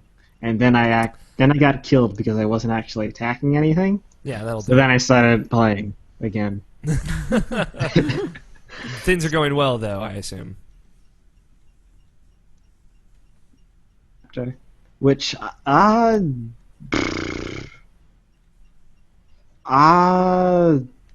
want to say it wasn't an extra scene, but is the part where everybody comes in and helps you run through the thing extra? No. Pretty sure it's not. No. Yeah. That was there. There is an extra scene in there where you see the dude, like, you see Zemnis go and put that disc in that tray and then go into a basement. And I want to ask, alright, so whose suit of armor is that on the floor again? It's Aqua's. Aquas. It's the armor. It's the armor that carried Terra. back from the Shadow Realm when she was falling in. But Cut out, Scott. nobody's actually in it, though. Nobody's in No. it. But like, I don't know. You got to assume that the Zemnis talking to the armor is like there's. It's illustrating that there's still some Terra left there. So like, what the big question is like, what happens to that? So like, that was Terra's body. What happens to that when Xemnas is destroyed? And like, you know, we know that the body and whatever comes back and makes Master Xehanort again. But what happened to that little bit of Terra that kind of passed on? So Right. Interesting questions to ponder for Kingdom Hearts 3. Then the other thing is, after that entire segment happened, What'd you which was think of the fucking long segment? Yeah, what'd you think of the Thousand Heartless battle with once you had the limit form? Well, I didn't really use it because I didn't need to. Yeah, but it's Because, fun. what do you know? the 2 reaction commands, what is it called? Rising Sun and Snatch? Snatch, then yeah. Beam Snatch. thing? Yeah, they take out around, 40 Heartless each? Yeah. So, yeah, it's about all you need. Yeah, but like it's fun. You gotta Dude, make it more yeah. interesting, man. Sonic Grave. Now what I want to do is I want to go ahead and take Valor Form in there. Can't. Yeah, so you can grind up those Valor points. I know what you want. Fucking because Valor Form goes ham. Yeah, those Valor form glory goes points. ham. Wisdom form would be fun. Any of the forms would be fun there. Mhm. I hope, like in that scene, Donald and Goofy are each fighting 1,000 Heartless each as well, and they're just equally as fucking useless during those scenes. They're just getting destroyed, one-shotted on critical mode. Square Enix likes to troll everybody. Yeah, it's just Donald and Goofy just dead in the corner at the end of it. You know, getting around that in Let's go. critical mode where they're not just dead all the time is, hand them gear and buy them shit. I know. I mean, I Which do. It's I'm just- I've never seen anybody actually do that. I give them gear all the time. Like, old gear. yeah, well, sometimes old gear. I usually like They're pack mules. once I'm around the middle of the game. That's when I start building stuff specifically for them because, like, Also, they don't gain any extra AP as they level up. they do. They do. It's a lot slower. Like their max Like- AP is like 20 or whatever.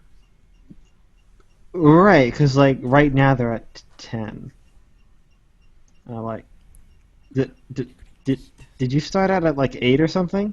Yeah, they start at like 0. Tobacco. Uh, Put your tobacco down this there. isn't tobacco. This is a Hyrulean forest scented candle. I'm not kidding. It was made in England. It smells like a Hyrulean forest. Sorry. Because they're real. Because they're real. That's right, Scott. You fucking tell them. No one will believe me. We're getting a cue from our producer off camera that Hyrule isn't real, and I think he's full of shit. Excuse me while I get up and murder this bitch. Yeah. Anyway. That's it, Scott? Yeah, that's pretty much it. Anything else you've been playing, or did you go to Bloodborne yet, or are you still trying to finish Kingdom Hearts before you go there? I'm still going to go ahead and try and finish Kingdom Hearts before I get there. Cool. Anthony Horvath. I thought it was Tony. Tony, can you talk? Oh, my thing fell off the table. I don't even know how that happened. Tony, what games have you been playing? Well, I finished GTA. It's magic. Oh, you did. Whoa. It's We're magic. just gonna wait for Alex. How was GTA? It was okay. I don't know. It was GTA. Did you do the ending? IGN 10 out of 10, too much water. Did you do the ending that made sense? Which one's that? Like the one where nobody has to die? Oh no, I didn't do that one. Wait, Okay. you could do that? Yeah. I was Yeah. actually gonna ask those of you who finished the game, what did you do? That's what you did, right, Greg? Yeah, I didn't kill anybody. Yeah, because you do that ending. It's excellent. I think the ending is one of the best parts about that game. And like, there's like this great shot of like Trevor like drunkenly stumbling off at the end Because Trevor. because Trevor. And it's like, oh, this like was actually a really good ending. It's like, why would anyone do any other ending? Because Oh, they rather I- really hated Michael or Pretty they much. really hated Trevor. Yeah, I shot the shit out of Trevor. Oh, you're I such an killed asshole. Trevor. I killed Trevor. Why? Trevor's He's the best an psychopath asshole. in like the last like 15 years. I did I- not But like Trevor. I don't care. Like I didn't like Trevor that much, and I know Tony didn't either. But like, I still did the ending that just made the most sense. I thought. I mean, I you're being don't fucked remember- over 3 different ways. Yeah, it's like this is like you're fucking the person over that's trying to fuck you over. Wait, you had that option? I don't remember that option. Yes, Yeah. it's the third option you get like right at the end. Yep, there's 3 options. A, kill Michael. B, kill Trevor. C, death wish. We're spoiling Grand Theft Auto 5. It's been 2 years, By the I guess. way. Yeah. Has it? Yes. Yeah, that's what I said the last week to Tony. I'm like, that game came out in 2013, didn't it? Holy shit. And it's still good. Did you see that GTA video I sent you? I'll have to replay it. I have seen it, yeah. I saw it before you sent it to me. The part where like it aims down sights and it goes over his shoulder, I like lost my mind. It was so well done. Yeah, it was. Okay, so you were lukewarm on that end. It ends like him on fire and stuff, right? Oh yeah, Yeah, you end up chasing him as Franklin, and he drives through an oil field, and then Michael shows up and slams into his truck, so his truck runs into an oil truck, and then he gets covered in oil, and so does his truck, and his legs get broken by running into the truck, so he's like crawling away from the oil truck with oil pouring on it and everything, and then How many more times can you say oil? yeah. Wait, And grease and yourself then up a little bit. You go up to the oil, and then you can shoot the oil. Okay, or I if you need my don't letter shoot the jack. oil, Michael will shoot it after a while. Okay. So- Did you let Michael do it? No, I totally shot it. So did I. I shot him right in the face, right in the goddamn face. Poor Steve Ogg. So what did you think overall of the game, Tony? I think it's a great open world game. I really like the heists. Yeah. I wish there were more of them. Yeah, I thought the GTA last Online. one was kind of meh, but you know. Yeah. Greg, you have to show me around GTA Online. Yeah. Okay. When, Take a sometime journey when with Tony. Machine is not playing Witcher. I mean, I have a lot of money in that game. I put a lot of money into that game, too. Yeah, I bet you have. All right. Anything else you want to say about it, or I don't know. It was GTA. It Grand was Theft exactly what you Auto. would The expect. scripting in that game is fucking fantastic, I think. Just, scripting, like, just all the references and things like that. the writing? Writing, scripting, same thing. Scripting is like mechanic, like when events are supposed to happen. Script is Oh. the script. Well, Because that's- there's like a game term for scripting. That's why I was confused. Oh, okay. Well, that's why. Okay. Writing. I think the writing's really subpar for Rockstar, in my opinion. I've seen them do a lot better. Which one? Red Redemption. Red Dead Uh, Redemption. Red Dead That's Redemption true. 2. Well, I mean, game Red you Dead can play. Redemption's. Yeah. I mean, But like, I didn't think the writing in GTA 4 was good either. I thought it was worse than GTA 5. But My favorite GTA is Vice City, personally, and I love that game. yeah, I mean, I have it on this thing. yeah. Think about that for a second. It's on this thing. San Andreas also has really good, but that was like a different thing. That's like a different era. I just like, I didn't like the. We've talked about it before. I didn't like the satire of it, but Yeah. that's only one aspect of it. Anything else you've been playing, Tony? No, that is all that I played this week. Really? No, but no. All the usual stuff and a lot of The Witcher 3. Oh, you played some Witcher 3. Yeah, He I bought bought it. it and I've been playing it for the past couple days. What do you think of it? Where are you at? Update me. So, after we streamed Bloodborne last time, Scott played The Witcher for probably about an hour and a half. Yeah. And he got up to the point where you are... Scott, where did you stop? What were you doing? the second what's her face pops up on screen, you're trying to play with her, and then you find Oh, little right, girl. yeah, right after that you thing. first play with her. Yep. I am probably still like 10 hours away from that.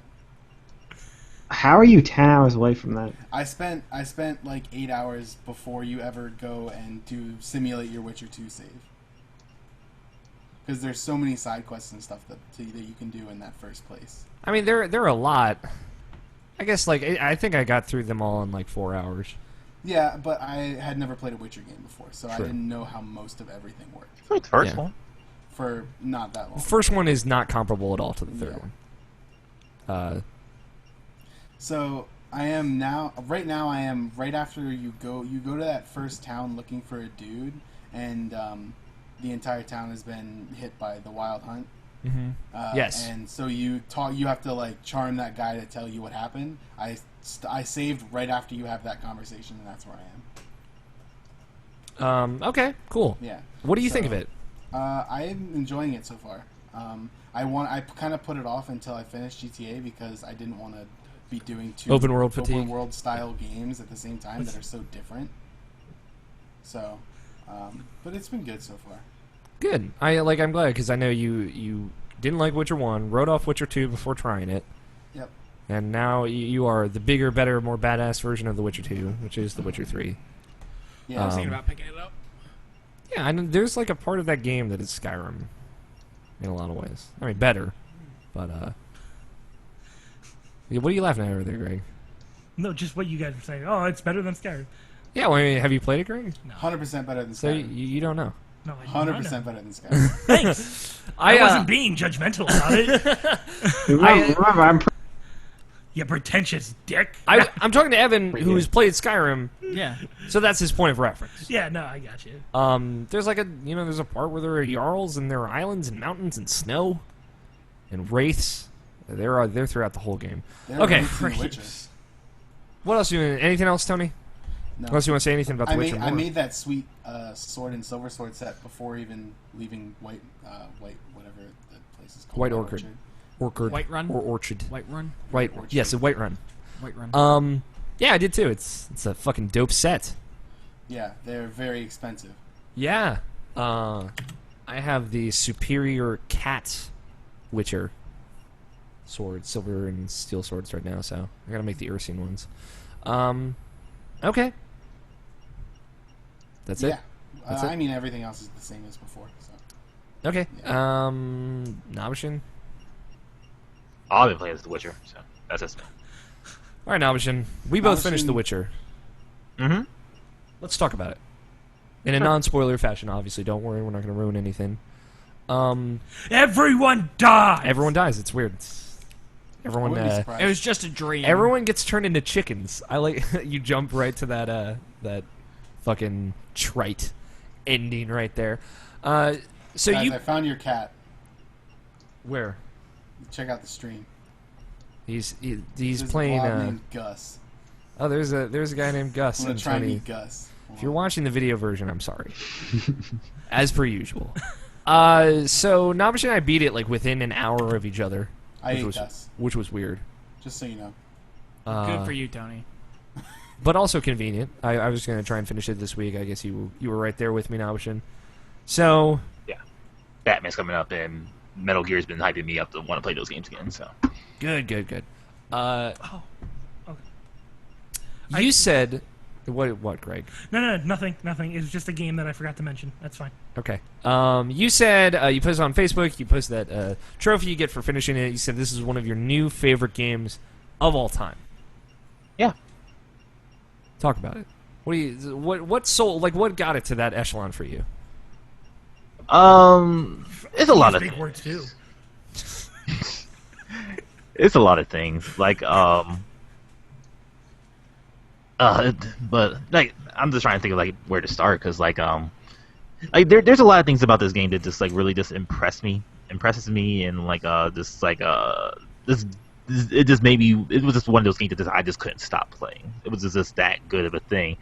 Because it does like a couple of things. It does like what Dragon Age Inquisition did with being the story or the characters and the interactions and everything, that being so good, but where the gameplay fell for that.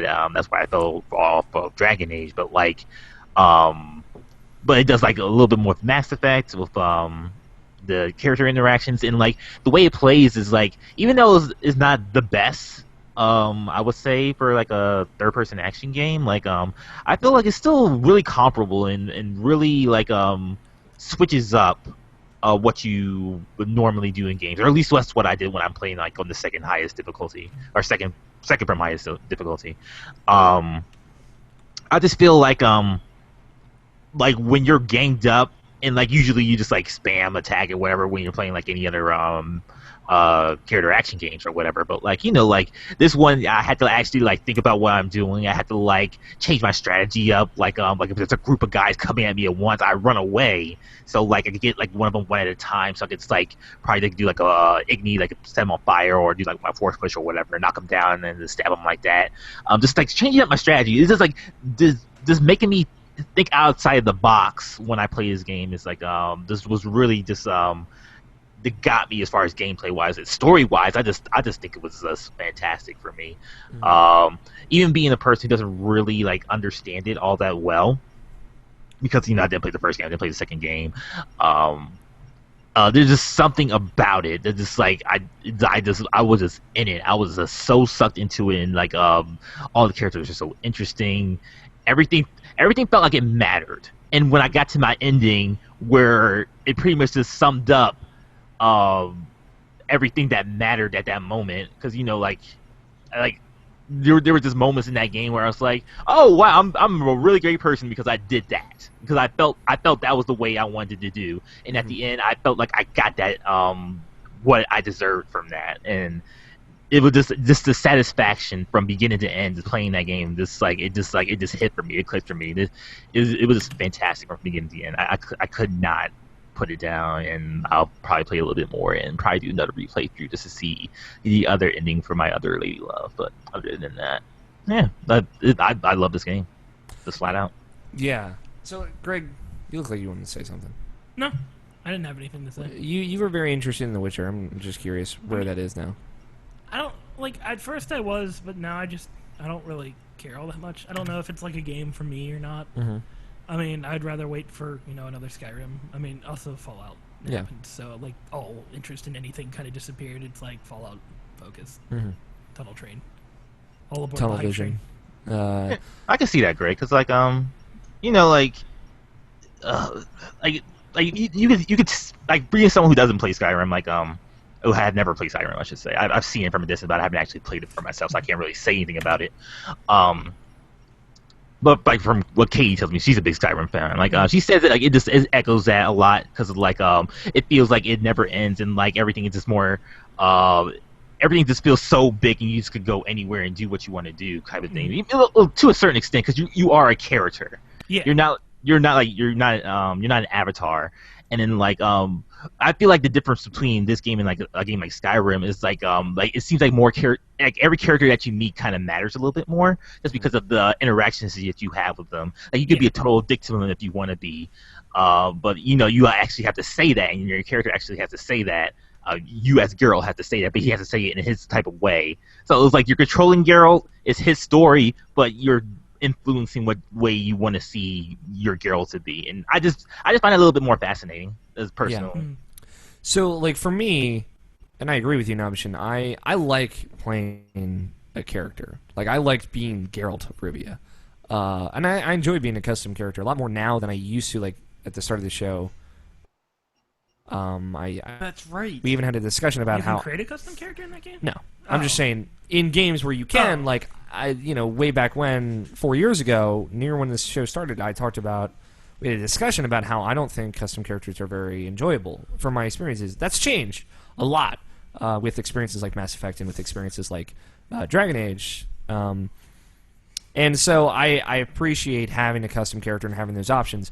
I also either, depending on my mood, to a greater or lesser extent, like to play a character. I like to be someone, because I feel like when you are a character in a world, you matter more. And like Mass Effect changed that. Well, yeah, because the game is scripted for you to matter. Yeah, yeah. More. Unlike Skyrim, where it's kind of like, oh, you can kind of... Sorry, I'm not used to that. Yeah. Well, unlike Skyrim, where you kind of just create your character, do whatever the fuck Yeah, you like want. Bethesda specifically has like this thing where like your character doesn't really matter, but like Mass Effect has this thing where like you're Shepard. A lot of people like you're always Shepard. People can call you Shepard. They can call you something. You have a name, stuff like that, and like there's consistencies to your character while also being a custom character. And this is different. Like you're Geralt of Rivia. This is you, but how you play him can be totally different. Well, yeah. Everybody's going to have their own playstyle for anything that you do. And, there's a lot more focus on character in The Witcher than there is in Bethesda games, or even in BioWare games to some extent. Like, they go above and beyond that BioWare stuff. Like, Mass Effect does characters so well, and The Witcher goes past that in some ways, and not as much in others. Like, there's stuff like Zoltan and Dandelion where the history is established. You don't get to establish that like you do in Mass Effect. But there are other characters where, like Triss and Yennefer, where there's new things happening between the two of you, and you can affect that in a lot of ways. And finishing it, like, there's a moment where a character says to you, like, this isn't your story. And, like, that moment was really powerful for me. It's like, you're not the hero of this story. Geralt isn't. Like, that's not his job. I know what I'm doing. That's someone else's job. And like, so the whole kind of, they play up and then eliminate that contrivance of, like, oh, it's always about a hero saving the world. It's always the world is on the line. And it's like, in a way, this game is that, and in a way, it's really not. And, like, I don't know how you felt at that moment, Nabishin, but I was just, like, blown away. I was like... Well, side note here, I mean, that kind of happens in Dragon's Dogma in the same way. Yeah. I mean, I've experienced that. Yeah. Especially since I've explained the ending to you. Yeah, That game is literally, like, the biggest mindfuck. This is a different thing. Yeah. What were you going to say, Nabishin? I was listening to you. I was going to say.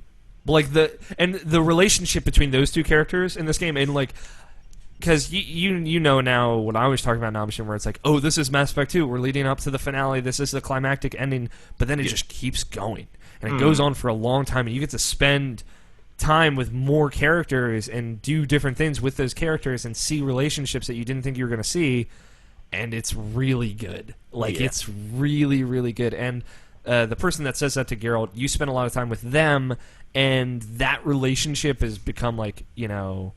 Oh, so good. That's, like, one like, of the best experiences this year. Just, like, that experience with being with that person is just... It's so good. And that coming up at the end. That's what I'm saying. That's what blew it over the top for me. Yeah, that matters. Like, the way you treat that relationship, if you respect it or if you dismiss it, is, like, really important. Yeah, respect. RESPECT, find out what it means to Evan. And it's really, it's something else. Like, it's up there with, like, Joel, Ellie, Last of Us type deal as far as, like, character relationships that you really build and grow with. And plus, having played The Witcher 1, you know, for as long as I did, and remembering, like, the thing that stuck with me from my experience with the first one was just Geralt as a character, who wasn't very likable then, and then Witcher 2, and seeing him kind of grow and change, and then seeing a completely different side of him in The Witcher 3 that character brings out, was like, there were moments where I was like, I cannot believe, like, the emotion resonates more, I think, because that character is so muted emotionally. So when you see him, like, suffering and hurting or happy and laughing, it's more powerful. It's like if you invested in this thing that seemed like, you know, another white protagonist with a gruff voice that was emotionless, if you invested in that and be like, I'm going to give this a shot, it pays off, which is something you can't say for a lot of the similar situations out there. It was really something else. It's stellar. And I've talked a lot about how, like, I like how the quests and character work does, like in the game, and just, like, how it builds that world in a way. Like how when you're in Velen, it feels like Velen, and how you're in Novigrad, it feels like Novigrad, and then you go to Skellige, and it feels like a whole other world. Like you're on the other side of the planet. Like, these people have different customs, they look different, they sound different. Like, this is a different area. Except the merchants. The merchants are clearly not from around here. But, like, that kind of really subtle world building was, like, you know, it was kind of blew me away. And I looked at a lot of stuff about this game before it came out, and it's weird because I was like, I feel like I've seen too much of this game. Like, I feel like some of the impact has gone away, and, like, it probably took me about 120 hours to beat it total. I can't know for sure because my game time messed up, because if you leave your PS4 in sleep mode with the game running and, like, you know, reboot and launch it, it'll track that game time. So now it says, like, I've been playing for 11 days. I'm like, that's not right. Yeah, mine is like 6 because I don't do it that often, but I should be around like 4 or 5 days, like, total. Yeah. I'd say around, like, between 100 and 150 hours, somewhere in that range, which is still a lot. But, like, the game kept going at a lot of places where I didn't think it would, and it explored a lot of subjects and a lot of ideas that just knocked me off my feet. Like, it was such a change for the open world formula from stuff like GTA, for example, and stuff like Elder Scrolls, which, you know, Elder Scrolls is still great. Like, the way they do world building is still on its own level. But it's just, you know, I've said a lot of times before here that I don't like open world games, and I know that's just completely false. I just am very particular about it, and The Witcher is like it's the peak. It's hitting the apex of that kind of subgenre for me. And that's the thing about this game for me personally. This feels like the first game that I like for like the year or two that I had my PlayStation 4. This is like the first one I actually feel like this is like a whole new level. Not because really that does something new, because it really doesn't. But like, you know, it uses everything, kind of like The Last of Us for the PS3, where you use like everything for the PS3 to make that the most.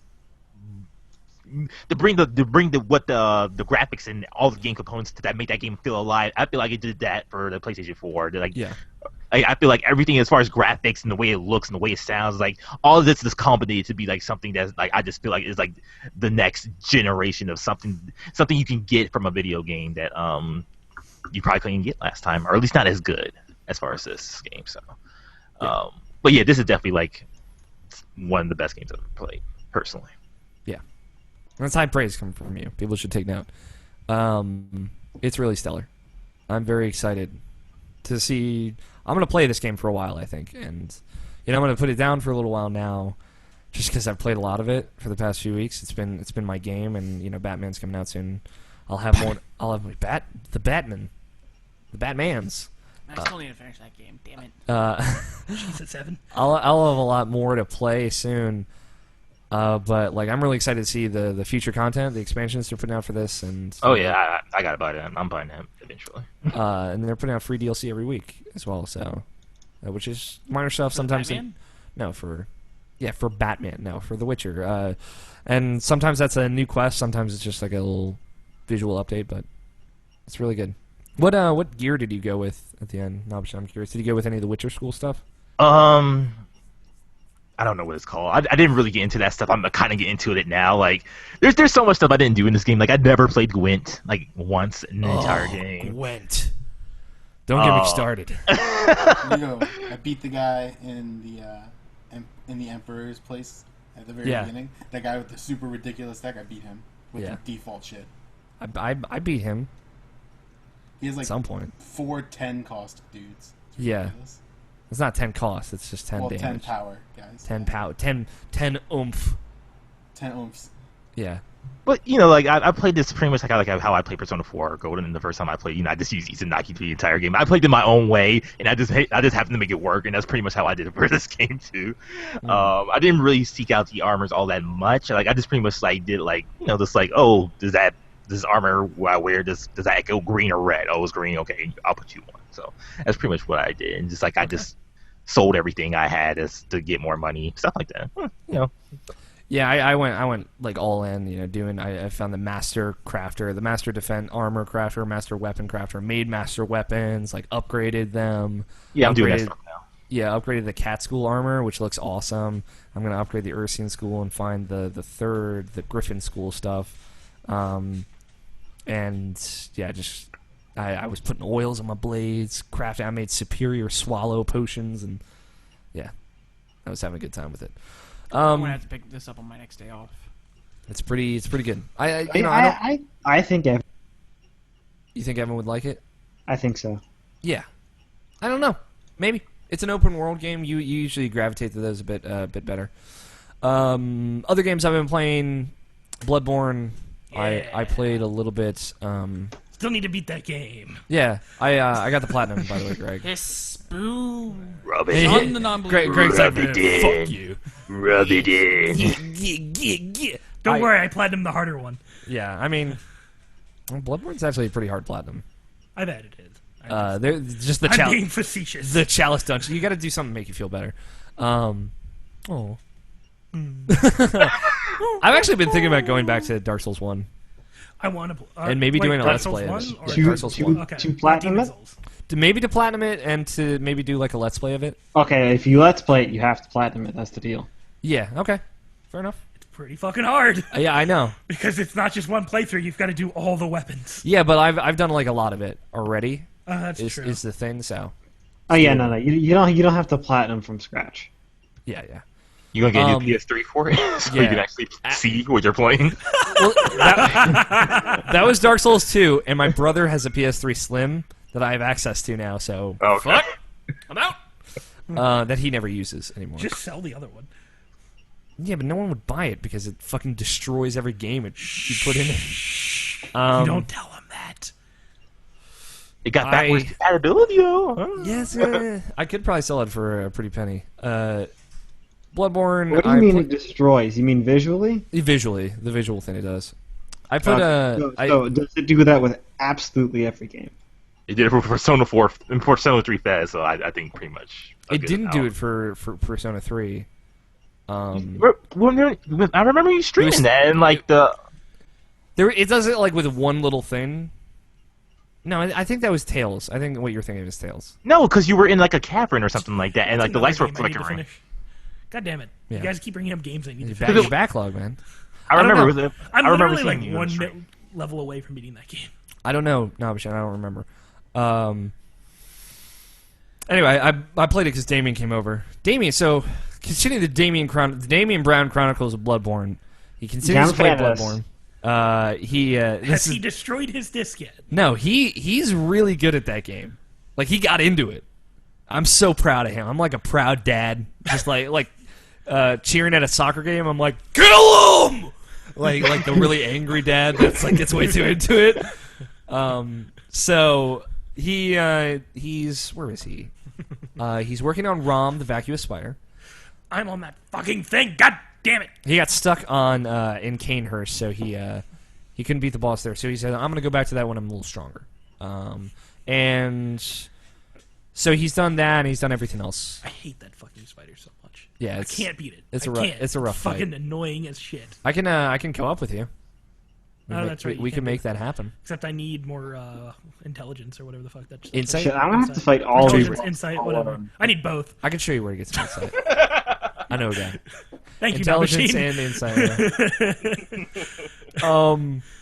So yeah, Damien, he's stuck on Rom. Actually, he's getting close. He'll get there. I've almost beat. I found the trick to beating. That it. is It's just upsetting. that so many fucking spiders get in my way. He's been really taking his time with Rom, is the thing. So, or with the game. So, he got his boyfriend into it too, which is adorable. They sit and play it together, and I'm like, aww. Like, look at what I did for you guys. I made you love this. Does he play with his beard? Yeah. He shaved his beard, actually. What? Yeah. You complained enough to him, and he's like, "Born." No, like he's like, it gets too itchy. I'm like, what? Like, why? What do you think a beard does? Because he had like a really nice, like thin, or not thin, but like short, thick beard that was super nice, and then it got way out of control. Like he went fucking full on lumberjack, like ZZ Top band member. And then I'm like, you need to do something about this. Then he did the goatee mustache, but he didn't connect it. And it was like a thick mustache and a thick goatee not connected. So it's just like thick, thick, thick, thick, and then no hair, and then thick again.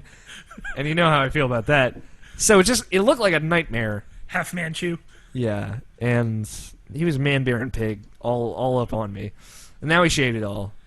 So I should have told him to keep the porn stash, because he would rock it. Paper Mario Thousand Year Door, watch my Let's Play of that. I just finished Chapter 6 in Where I'm At, which is episode 53, I think, and episode 10 just went up today. So Episode 53. Wow. yeah, it's a long game. I'm doing a 15. The way I do it, for people who are curious, like I do Monday through Thursday, 15-minute episodes, and then on Friday I do a double long episode, no episodes during the weekend. So, there you go. Check it out. I'm thinking at some point if I can set up like specific times to do it throughout the week, I'll do 2 Let's Plays a day, either Monday through Friday, or I'll do 7 days a week. One or the other. We'll see. What topics have you been bringing up on it? Have you been talking about the Fawns again? Because you have nothing else to talk about. I talk about Paper Mario mostly, and I'm reading all the dialogue in like different voices for each character. Okay. Oh, so it was that Star Ocean thing. But yeah, it's the Star Ocean thing, except it's just me by myself. Speaking of which, Scott tells me that I should just give up on playing that game. You should, or we should. You play should definitely just not. You should definitely break the disc in half. I want to play the full thing. What like, Star Ocean game is that? It's Star Ocean until the end of time. But like, here's it's the a The thing. end of time is how long it is. Here's the thing.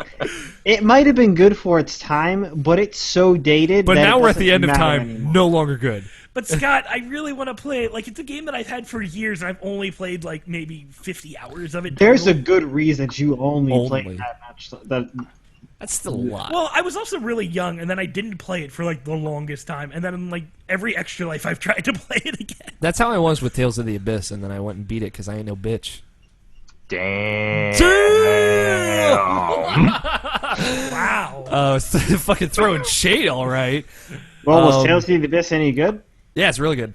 Oh, yes, Star Ocean is not. Yeah, there you go. Look, I get the dialogue's probably really shitty, but I'm still wanting to beat that game. We'll co-op. We'll co-op. Let's play it together, Greg. There's a new one coming out, so you can play that. Yeah. There's always a new Star Ocean. There's always a new Star Ocean. There's always a spaceship. There's always a lighthouse. I don't know. Other than that, Massive Chalice, been playing more of that. I'm 120 years into it. Continues to be medieval XCOM, and I continue to be Played totally... 120 years of that game, man. Yeah. In-game. So maybe like 10 hours? Maybe? Probably less than that. You scare me for a minute. Don't worry, he's playing in light years. So Yeah, they're light years, so... 10 hours is We're like- going backwards in time. It's a three-dimensional hole, is the thing. No, it's really good. It continues to be kind of XCOM, kind of not. So one thing I learned is, so you have like three main classes: the alchemist, the caberjack, and the hunter. One like uses a crossbow, one uses like a battering ram, and one uses these claws that it uses to throw like alchemical potions and like they're like grenades. So if you marry a person who's like a hunter and an alchemist, right, and then they start having babies, the baby will be their class will be like a subclass of that, which is like a combination of the two. So like they'll be a hunter, they'll shoot a crossbow, but the crossbow will have like an alchemical potion locked onto it, so they shoot a grenade pretty much. So it's like a grenade that can go further. So that's how you create all the subclasses, like the caberjack and the hunter will create like they shoot like little thick bolts that can like knock back enemies and stun them and do more base damage. So you're mixing and matching your dynasties and your houses and creating new subclasses with that, and they're having babies left and right.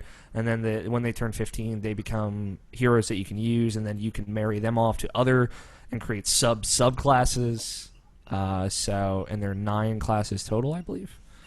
So it's like XCOM, but like with this weird time mechanic. Sounds like fun. It's actually really cool. Sounds a lot like Conception, but you know. It's nothing like Inception. You're not going in dreams. You're not watching a van fall for 45 minutes. Not Inception, Conception. Conception. Inception. But like the star baby.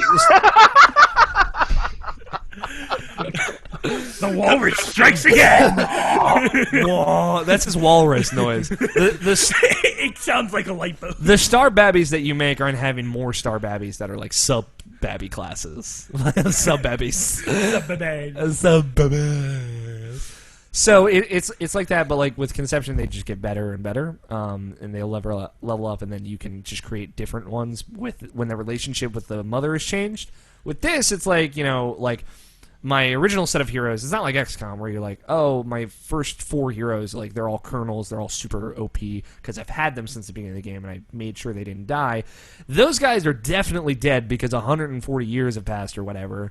So like their kids are carrying on their legacy, and like say like you know, House Giancarlo, they had like a special like item, like a weapon that's carried down from lineage to lineage, and it gets more magical, more powerful the longer it is. So like the great granddaughter of my initial House Giancarlo character has this weapon called Mercy, and like so that makes them special, right? That's the representation of my original characters, and like they'll have kids and they'll pass that down to their kids, and they'll be a different subclass, so it'll affect them differently. So it's all about like kind of the strategy of this game is planning ahead and being like, I want to mate these guys off so they can create this subclass, so I can, you know, equip it with this item or whatever. And I want to make sure these guys mate because you're fucking making people bone like it's Noah's Ark right now. Man, like the prostitution ring that you own is just Pumping. And it's great because there are random events like in the one PC game that I can't remember the name of that came out last year. It's a strategy game. Nabishin, help me out. The Banner PC Saga. Yeah. Where like random events will come up, someone will come up to you and be like, "We don't have enough food for this village. What do we want to do? We can not give them some, and they'll starve and die, or we can try and help them, but And we're then you'll Kill start them to- all. but that'll lower morale." Stuff like that'll happen, and like sometimes it's like You don't understand. You're the only one that matters in this world. Kill them all. the person, like a person comes up to me, like, I've caught this plague. You can quarantine me and see if we can find a cure, or we can throw you into the chalice and see what happens. There's a massive chalice, thus the name Massive Chalice. It's a talking chalice. We can throw you into the chalice. It's like the Sorting Hat. Gotcha. Yeah, it's like that, except full of magical properties. So sometimes you throw them into the chalice, and they'll come out like a monster, or they'll come out cured, or they'll go through time, and you'll get them back 100 years in the future. So yeah, so weird stuff like that can happen. It's really cool. Like I really want to like play it. this game now. Yeah, it's on PC. Chalice every time. What'd you say, Scott? Do you throw them into the chalice every time? I've done it once. Didn't turn out great. I'll let you know. It was all downhill from there. It was great You because should like throw somebody else into the chalice. I should. There's like the Sage Right Guild, right? And they're like it's the guys. They'll make your research go faster. So one of them's like, I've been making this thing for 10 years and totally slacking off my work, but besides the point, I don't know what it does. I've just had this weird creative inspiration. You want to turn it on? And it's like, turn it on, destroy it, throw it into the chalice? Question mark? And I'm like, turn it on, and it ended up being like a portal, and a bunch of enemies came through it, and they murdered all my sage rights, and I was super fucking pissed off. You should have thrown it into the chalice. I should have thrown it into the chalice. It would have blown up. It would have blown up the chalice. Game over now. It's a really interesting game. Apparently, it was #1 seller on Steam when it came out. So it's only $20 on Steam. Wow. If you have an Xbox One, it's on that. But it's like Son. super low graphics intensive. It'll probably run on a lot of different computers. So go check it out. Double Fine put that together. It's a Kickstarter game. Really cool. Double Fine. What's the name of the game? Massive Chalice. Massive Chalice. That's it. It'll probably be on the Steam sale this week, so check it out. That's it. That's all I've been playing. That's a lot of video games. Greg, you forgot a game. Oh, I was gonna say that I've been also replaying World at War. I've been like really into like World War II stuff lately. So I went back to my PS3 and I was like, I want to platinum World at War. Terrible idea. Yeah, So are you actually, no, not really. playing it on the hardest difficulty? Yes, veteran. Fucking terrible. It's bad. All right. I know it's bad because the grenades fucking. The grenades just never stop. It's like it's raining men, except men are grenades. They did that on purpose because they didn't. There's certain section of the game where they didn't want you to be when like certain things happen. You know what they did? They gave the AI infinite grenades, and it's broken. They didn't do shit on purpose, Greg. Okay, fine. We'll go with your response to this. Yes, you're right. It is completely broken and really fucking hard to do. I beat it on veteran. And then they give you a trophy that you have to do called Survive Without Dying. That's one of them. Mm-hmm. And the other one is oh shit, what is the other one? It's Eat a dick trophy, actually.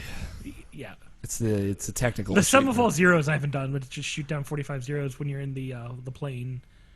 Yeah, that one's tough. Then I have to figure out how to get people to play the game with me. If I had a PS3 copy, I would play the zombie stuff with you. No, it's not zombies. It's co-op, the campaign. Oh. 4-player co-op campaign. Okay. Yeah, you just have to play with you being the highest one with this or the highest score. What is the? Other I know you game? don't care, but I'm excited about the Blops 3 having a 4-player co-op campaign. I can't wait. It's Treyarch's game. Give him the benefit of the doubt. I mean, it is Treyarch's game, but I don't care until Call of Duty goes back to making another World at War game. May never happen. It may never happen because it's not marketable anymore. But hey, I'm still looking forward to a World War II game. Yeah, there will always be World War II games for you, though. Okay. There hasn't been one in a long time, though, unfortunately. Yeah, there is a giant game industry reboot. We reboot the industry. Start off with Let's just turn the game 8-bit industry graphics off again. and on again. All World War II games. Let's just To turn them on and Kickstarter! off again. It's a Kickstarter. I'll yeah. just kickstart my own World War II game. I don't fucking know how to make a game. Just give me money so I can throw it at somebody. All right, that's the show. No, I'm just kidding. We're gonna take a break. You believe me for a second? I didn't know what I was saying.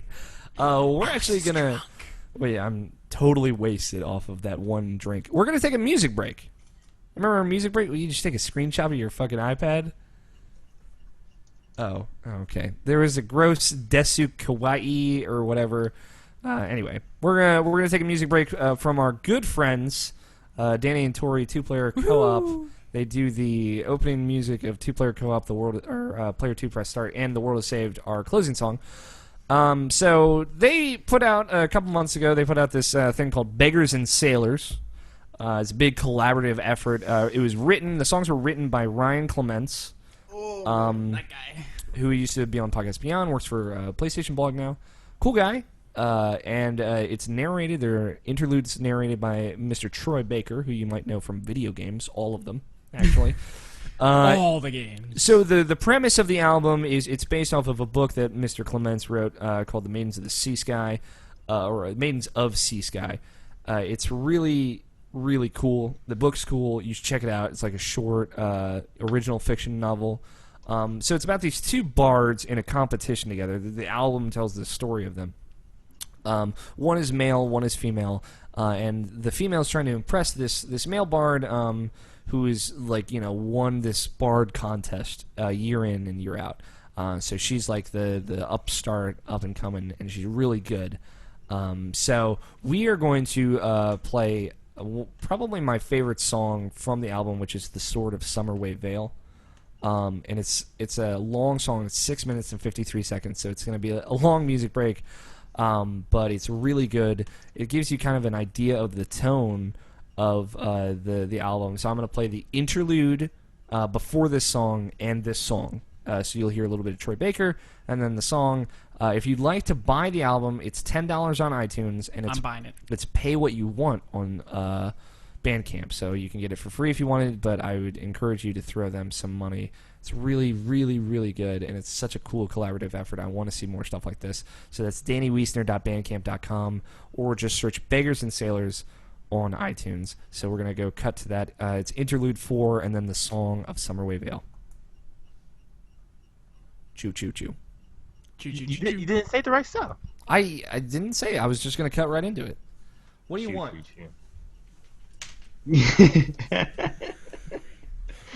We're just on break now.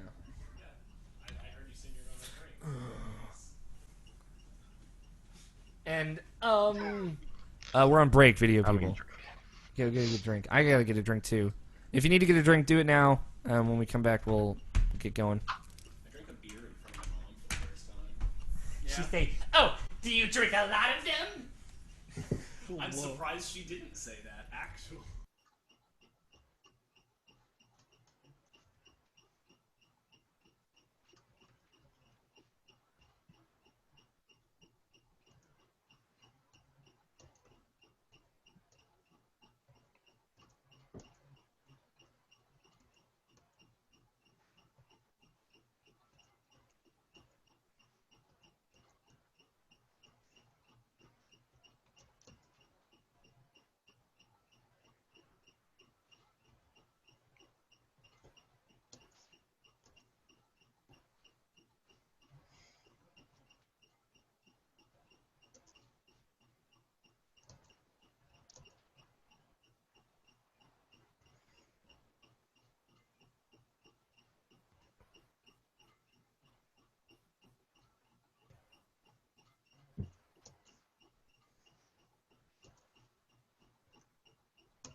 Oh, Brian, give me the.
I am back.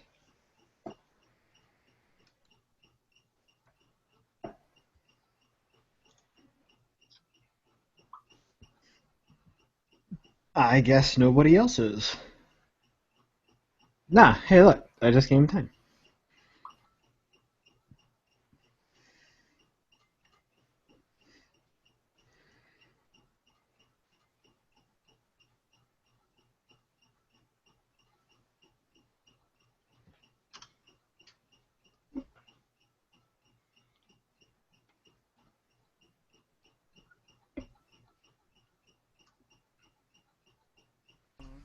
Red Dead. Yeah. Except that was like Texas or California. So no, Texas. Okay. So in the next few months, I won't be living in Maryland anymore. God damn it! Oh, these things are leaving. That's sad. It's alright, it happens. Yeah, they're pretty good headphones anyway. Tony, what do you think of your headphones? Tony is AFK. This just in. Tony is butt Tony goes fucking. AFK. That or he's typing because he can't talk right now. Do you have something to charge your phone with? I could, but It's, we can do it a little bit It's later. all the way over there. Well, I want to get started. Tony, back yet? Tony, you back yet? Hold up, I need to take another picture of Mario. Yeah, bro, I'm here. I think that's just a no. Wait, I got finished typing this thing. So tell me about YouTube gaming.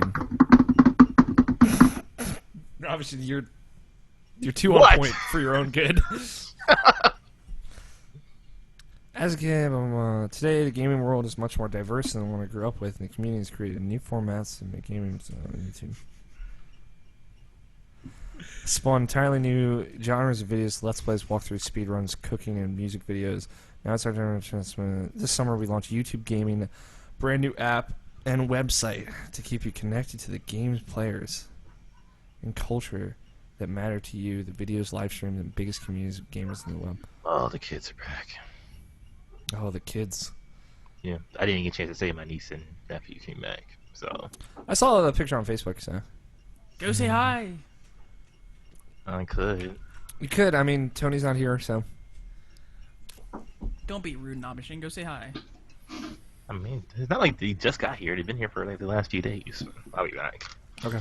Well, I thought you said they just got back in or whatever. La, la, la, la, la, To our video viewers, ask us questions, comments. Please. I wish people did that on Mop. Yeah, but most people, like, some people watch the Mupp video stuff afterwards. Most people watch IP after it's been posted. No, like, almost no one watches it live. Maybe a couple people. No, I get that. I just wish that, like, we'd actually get emails. Yeah. I mean, I know people that listen to IP, but we don't get emails. Yeah. It's just like people listen, that doesn't mean they're going to email in. It's weird, really. Yeah. Let's see if we got any emails this week. Oh, we did. Oh, we got a voicemail from our good friend Silver PR. Oh, fuck him. He sends you one, but not us. He hasn't been sending anything. Juan. I know. He's got a child. He does. An adorable child. Yes. He's very, very cute. I want to put hashtag thug life. Don't. That's how you get shot. That's how you get got, as I would say. I know, I'm weird. Tony, are you back?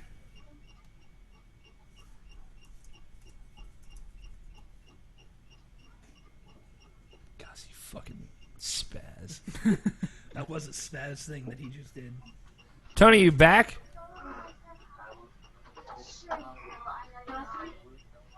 Let's listen to see if we can eavesdrop on Nobishin's family. Tony, you back? You know, saying it over and over again will not get him back Shut up. faster. Tony, you back? My niece said hi. Hi, Oh, niece. hi, niece.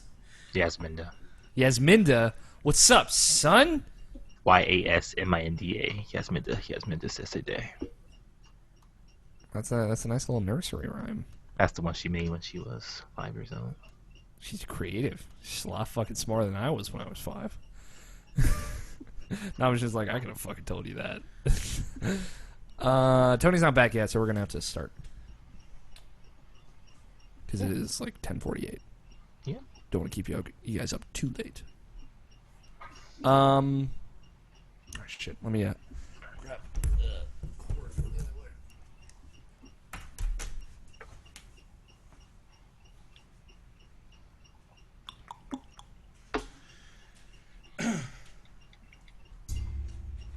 Get you back on your mic. Hey, Scott. Yo. What's up? The Always ending on the mic, yo. the ending of Adventure Time, was that PB's prophecy? Or do you think that what it was?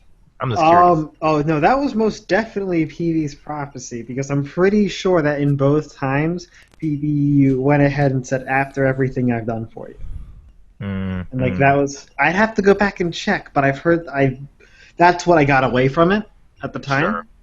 It seemed like she was So- drowning it more than like it splashed on her head. That's why I was like, is that the same thing? This is funny. Well, you have to remember, how other things played out with the Owl Dreams didn't happen exact. Yeah, Jake was in a suit when he's in space for his croak dream. So yeah, Right. whenever you guys are ready. Okay. Or it's me. I'm tweeting something right now. As far as the other thing, I'm not quite wrong about Stakes. Stakes is probably getting bubblegum reinstated. I probably not means in Adventure Time language, 50-50 chance. Yeah. Did I miss a joke or something? No, they're talking about Adventure Time. Don't worry about it. Oh, okay. Just zone out. Tony's back.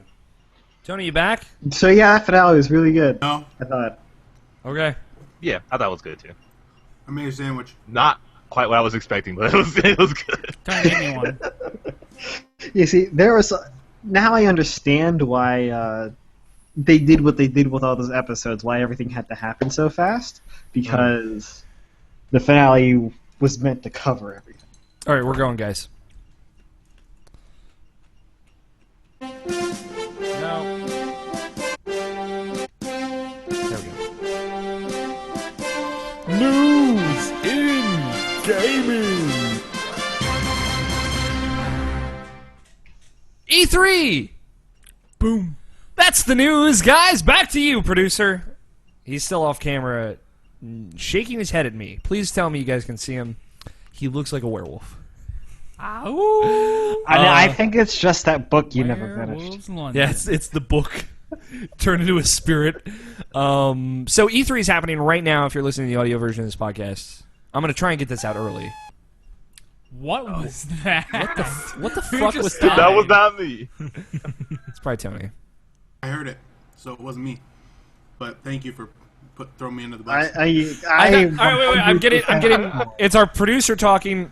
Yeah, that was him. Okay, that was his werewolf's howl. We're cool. We're good. Yeah. Werewolves London. I don't know what that was. I That's hope. just him. The producer hates you trying to mimic him, so stop. Yeah. True. I hope that picked up on the audio. So E3 is happening right now. I'm going to try and get this episode out early. In a perfect world, that is how this is going to happen. This will be out before, hopefully, like Sunday afternoon. But goddamn, Tony's terrible at uploading a podcast. Come on, Tony. He's literally the worst. He's worse than Scott. Mine will be first, I promise. Scott, That is Tony. an empty promise. Tony, I get mine to Alex before you. Well, yours get is happening to right Alex. and like he's not even on the show. I just recorded. I recorded 1 minute of saying hi to Alex and saying bye to Alex. Hi, Alex. Bye, Alex. Boop. Let's talk some irrational passions inside baseball. For 231 episodes, we all record our own audio. Not for every episode, I should say, but for most of the episodes in our 231 95% of the time. lifespan, we record our own audio locally, so it sounds better that way. Trust me. So then everyone does a little editing. Now it's like a lot less now to send an MP3 Very to recently me. now, though. Yeah, very recently it's changed. I wanted to make it easier on everybody. So it's a lot easier. It's easier for me to edit now, too, because I'm using Logic, do a lot of quick little things, and it's all set, and I don't even have to do anything. Anyway, they all send me their audio. I need to have it, like, by the time the show's supposed to go up, because I usually edit Tuesday afternoons. Again, I'm going to try and do that earlier this week, I should say, this whole year. And just, like, some people just forget, and I have to send them incessant text messages, and it's usually Tony. Like me. Scott used to be terrible. He does great Scott now. that forgets. I just intentionally just don't do it. Yeah. Tony's just his malicious feelings behind Yeah, torturing. exactly. And Nobshin's always like up the next morning. So, Nobshin has consistently been good for over 130 episodes now. So, It did 130. yeah, you started on 98. So, Look at you. I usually get them to you on Sunday. yeah, Greg's good. Evan sucks, but he's never on the show anyway. So, anyway, Inside Baseball over. let's talk about E3. So I figure instead of doing news, and some news did happen. Microsoft confirmed their new controller thing, their new bundle for the Xbox One. Again, this is a lot of stuff that's going to be shown at E3. Mirror's Edge Catalyst, like it's got a subtitle now. It's like still a reboot. That's kind of like what they've been saying. Not a lot of new information. YouTube's doing this gaming thing. That's interesting. Maybe we can talk about that. Maybe not. I think. No. Okay. We're not talking about it. We'll talk about it another time. The producer's just nodding his head. Yes. Yeah. I agree with Nabashin on this one. The producer agrees. Coming from the booth. That's why I hold my hand to my ear because I'm listening. So instead, I thought, because again, most of this news isn't going to be relevant by the time the show goes up. Let's talk about what we want to see at E3. So maybe the people listening can be like, "Oh yeah, that's totally. I want to see that." And also, I want to know what Evan and Greg think is going to happen at E3. Like right now. Right now, Greg, predictions. Do you have any? Outside of Bethesda, we've talked to death about Bethesda. I know you're excited to see Fallout, so we'll get to that in our next little bit. So, I mean, I really haven't been in the loop lately. I've worked so much that I can't really say what's going to happen. I know Battlefront's been announced. They're probably going to show off more Battlefront. They're going to show gameplay for the first time. Yes. Well, they lied about it the first time, and now they're actually going to do it. They showed an in-engine trailer. Now they're going to show like them. They people said playing they were it. going to show gameplay when they said the in-engine trailer, but whatever. So they'll show like a big stage demo, I think. Yeah. What else will happen? Fallout. What we got? Microsoft. Doom's going to happen. Yes. Doom. They're going to show Doom. That is something that's been on the list. Bethesda's been teasing that a little bit too. Yep. 2 seconds a teaser. I don't know if you saw it. I have not. It was literally 2 seconds of footage. That's as far as they got. Yeah, that's all they got right now.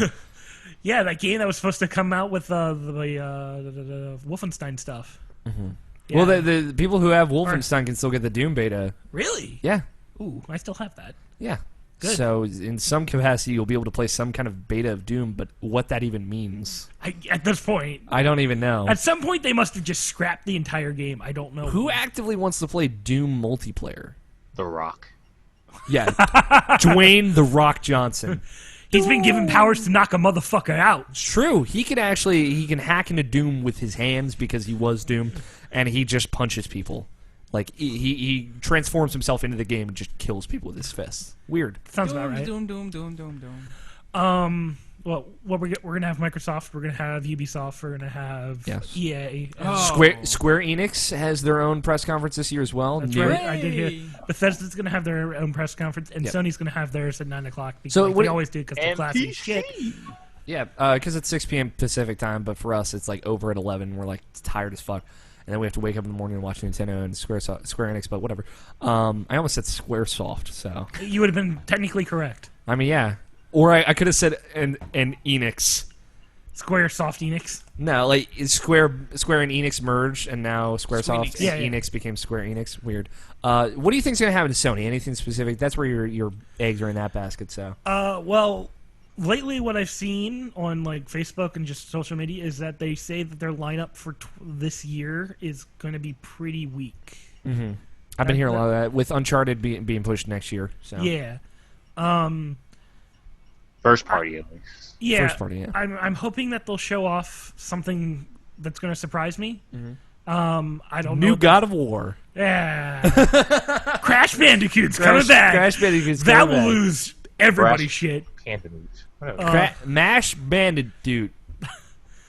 I mean, honestly, I hope that they show more support for the Vita, like everybody's been saying for years. I have a Vita now. I don't really play it. Yeah, you are on the Vita bandwagon though. Yeah, excellent system. It is. It's pretty decent. I don't really know. Like, I know that like Ubisoft pushed the Division back again. Mm-hmm. Which fine. Take your time with that game. That's my philosophy. I guess I want to play it a lot. I do. I really. It's like apparently it's like a loot game, open world, massively multiplayer to some extent. So like I'm on board. It's third person. It's a third person shooter, and I haven't played one of those in a long time. It's a third person shooter loot game, which sounds really cool. Yeah, it does. I mean, You don't have to make any predictions. I just wanted to see. No, I'm just kind of thinking about like what I've heard and what I want to kind of happen. Like, I want Ubisoft to talk more about The Division. I want. I mean, I really don't care about. Do you want another big Ubisoft and press conference surprise that they've been doing for the past few years? Yeah, they've been doing pretty good on those. Rainbow Six: The Siege last year. Yes, I want the more gameplay of Siege. Yeah, that's coming out soon. Yes, it looks so good and looks so much fun to play. So, like, they unveiled The Siege at the end of the press conference last year, The Division the year before that, Watch Dogs the year before that. They've got a lot of surprises. Siege actually happened very quickly in a year's time. Yeah, I mean, from the time they announced it to the time that it's like on track. To clearly they've been working on it a while. They kept it secret, Nintendo's secret, right there. Yeah, like Sony always does like their huge thing where like they'll talk about some games for a little while, then they'll do something stupid like talk about powers. It's going to be Morpheus this year. That's what everyone predicts. Is they're going to spend too much time on Morpheus. Yeah, the virtual reality stuff, which you can't show that well on a press conference stage. But True. it's coming out within the first 6 months of next year, so they have to talk about it. Yeah. I mean, they know what they did wrong last year, and hopefully they'll correct on that because they even admitted that. It's this Sony we're talking about. Remember, they never learned from Wonderbook. Oh, Wonderbook! I remember thing that never existed. No, sorry, they didn't learn from Move and made Wonderbook. Yeah, I remember sitting next to Greg while we were watching the Wonderbook thing, and he's like, "What the fuck is this? What the fuck is this?" And I'm like, "Greg, fucking calm down. It's fine." He's like, "No, what the fuck is this?" I don't believe me being that angry at it, but You were really upset. that's Greg, funny. come on, Greg. Greg, you get so invested in these press conferences. Oh my God, you do, dude. I love it. I love it. It's like me crying when Kingdom Hearts is revealed. You're just getting angry. You're like, what the fuck is Kingdom Hearts? I don't know. Someone just tell me. So, okay. We got a good gauge, and we're going to talk about, I think you want to talk more about like what you are excited to see. Yes. Evan, do you have anything that you think will happen, hope to happen? Duck Hunt revamped. Duck Hunt Remastered. Already announced. Yeah, it's already announced. It's coming to Wii. With the gun. What else? The power They're gloves gonna make show. return. They're gonna right? show the new Joe gameplay or whatever. Casual Joe six-pack. Of Average Joe six-pack was his name. I don't even. I don't think Assassin's he really Creed. They're gonna show Assassin's Yes, Creed. there's going to be another Assassin's Creed, Evan. Greg, you're angry right now. The press conference isn't even going on. But we already know. It's called Assassin's Creed Syndicate. It's coming out. There's a male protagonist and a female protagonist. They're siblings. It seems kind of cool. What do you want from me, Evan? Tell me when they make it in feudal Japan and I can use samurai swords. Thank you. I want to like Assassin's Creed again. I wrote a little piece earlier this week. I think they had a poll on what. I remember seeing somewhere they had a poll on how you want Assassin's Creed to turn out. Yeah. Like what you wanted it. Not broken. That'd be nice. Hey, Unity. Rather more pirates? You fucked up. like what you like best about like the other games and Pirate ships. More pirate ships. Can we would take be a good. moment to realize that Rogue never came to Xbox One and PS4, and that's super weird, I think. Oh, really? Huh. I didn't even realize Rogue was on out PC. until like It's on PC. True. I was talking to John Anderson last night, good friend John Anderson. On Hey, John Anderson. Fantastic Neighborhood Gaiden, question. I don't know what the episode of number is going to be because he didn't know when we recorded. We recorded that last night. It's up now. Fucker works at Microsoft. He's just like, dude, man, there's so many. Oh, I wish I could tell you, man. Oh, it's so good. And I'm like, God, I wish I was there. I'm really excited. And he's like, you should be excited. And I'm like, all right. And the answer is it's not going to be as good as you think. No, Microsoft had the best press conference last year, I thought. So No, they, we need they didn't have powers. They didn't have Kingpin up on stage. They didn't have Austin Powers on stage. I'm sorry, my Sony blood runs deep. I know. Cut me here. I have something to tell you. And he was just like, I fall over my words on occasion. And you're like, Jesus, Kingpin. I like big butts, and I cannot. if you've watched the Daredevil series on Netflix, you are an OG. Continue, Evan. I'm sorry. Syndicate gameplay. Yeah, we'll get a demo. Of that. I want a hint of Syndicate. Battlefield Bad Company Assassin's 3. Creed Syndicate. I want a hint at it, but I don't think they're going to do it. Do you think they're going to unveil the next Battlefield game? Yes. Very much so, yes. Yes. So they will at least put something out that will be a teaser of some sort, or... Because Battlefront's this year. That's what they're pushing. Battlefront. We're all excited. They are, but they've got to show something for the next, because Call of Duty's already been announced, so they've got to kind of compete with that. Unfortunately, I think Battlefront is their competition with Call of Duty, though. Yeah. But the thing is, this time around, to Call of Duty's mistake, and like whatever Call of Duty is, it's like there's always a Call of Duty, there's always a lighthouse, whatever. It's a Bioshock. It's a Bioshock. I get reference. it, but like it's what's with the fucking lighthouse? So like that's a constant. But Battlefront's got Episode 7 coming out this year, so it's got this hype train already, like gravy train's already rolling. Choo choo. Choo choo, motherfucker. Speaking of Battlefront specifically, I'm kind of like I'm really excited about it, but I'm like cautiously optimistic about it. Well, you were always on the hype rant. When they unveiled it, you lost your goddamn mind. There's a reaction video on our YouTube channel of that. Yes, but then I'm pretty sure it was. I mean, oh fuck! it was something like that, like a guttural fuck. I said that and came at the same time. Yeah. No, it's better than crying when Kingdom Hearts gets unveiled. That's just embarrassing. No, like Battlefront, I want it to be a really good game, but I think I'm kind of like on that train with like everybody else, like all the features that are taken away. Like I'm still on that Battlefront from last gen. Like I still want all my stuff that I got from the last games to be in this game. Here's the reality, though. My brother getting upset. My brother doesn't play too many games. But, I've talked about my brother and my relationship. He tends to, like, just talk down to me because he's my big brother. They kind of do that. So I tried to explain to him, like, Battlefront 1 didn't have a single-player campaign. No, it did not. Didn't have that many levels. Didn't have that much content. It was very bare bones. Battlefront 2 did have a single-player campaign. It was terrible. Like, it was a bunch of missions. There was no story. You just did a bunch of missions, and it wasn't good. There is that in this Battlefront. It's just a bunch of missions that you can do with buddies. And it has, no space battles, which that sucks. But like that could happen later in DLC, which I'm okay with. Like I understand like the two parties. It's just like, and I understand what they're trying to do. Like they're not trying to live up to something that's already existed. They're trying to restart something. Yeah, they're trying to reboot the series. Yeah.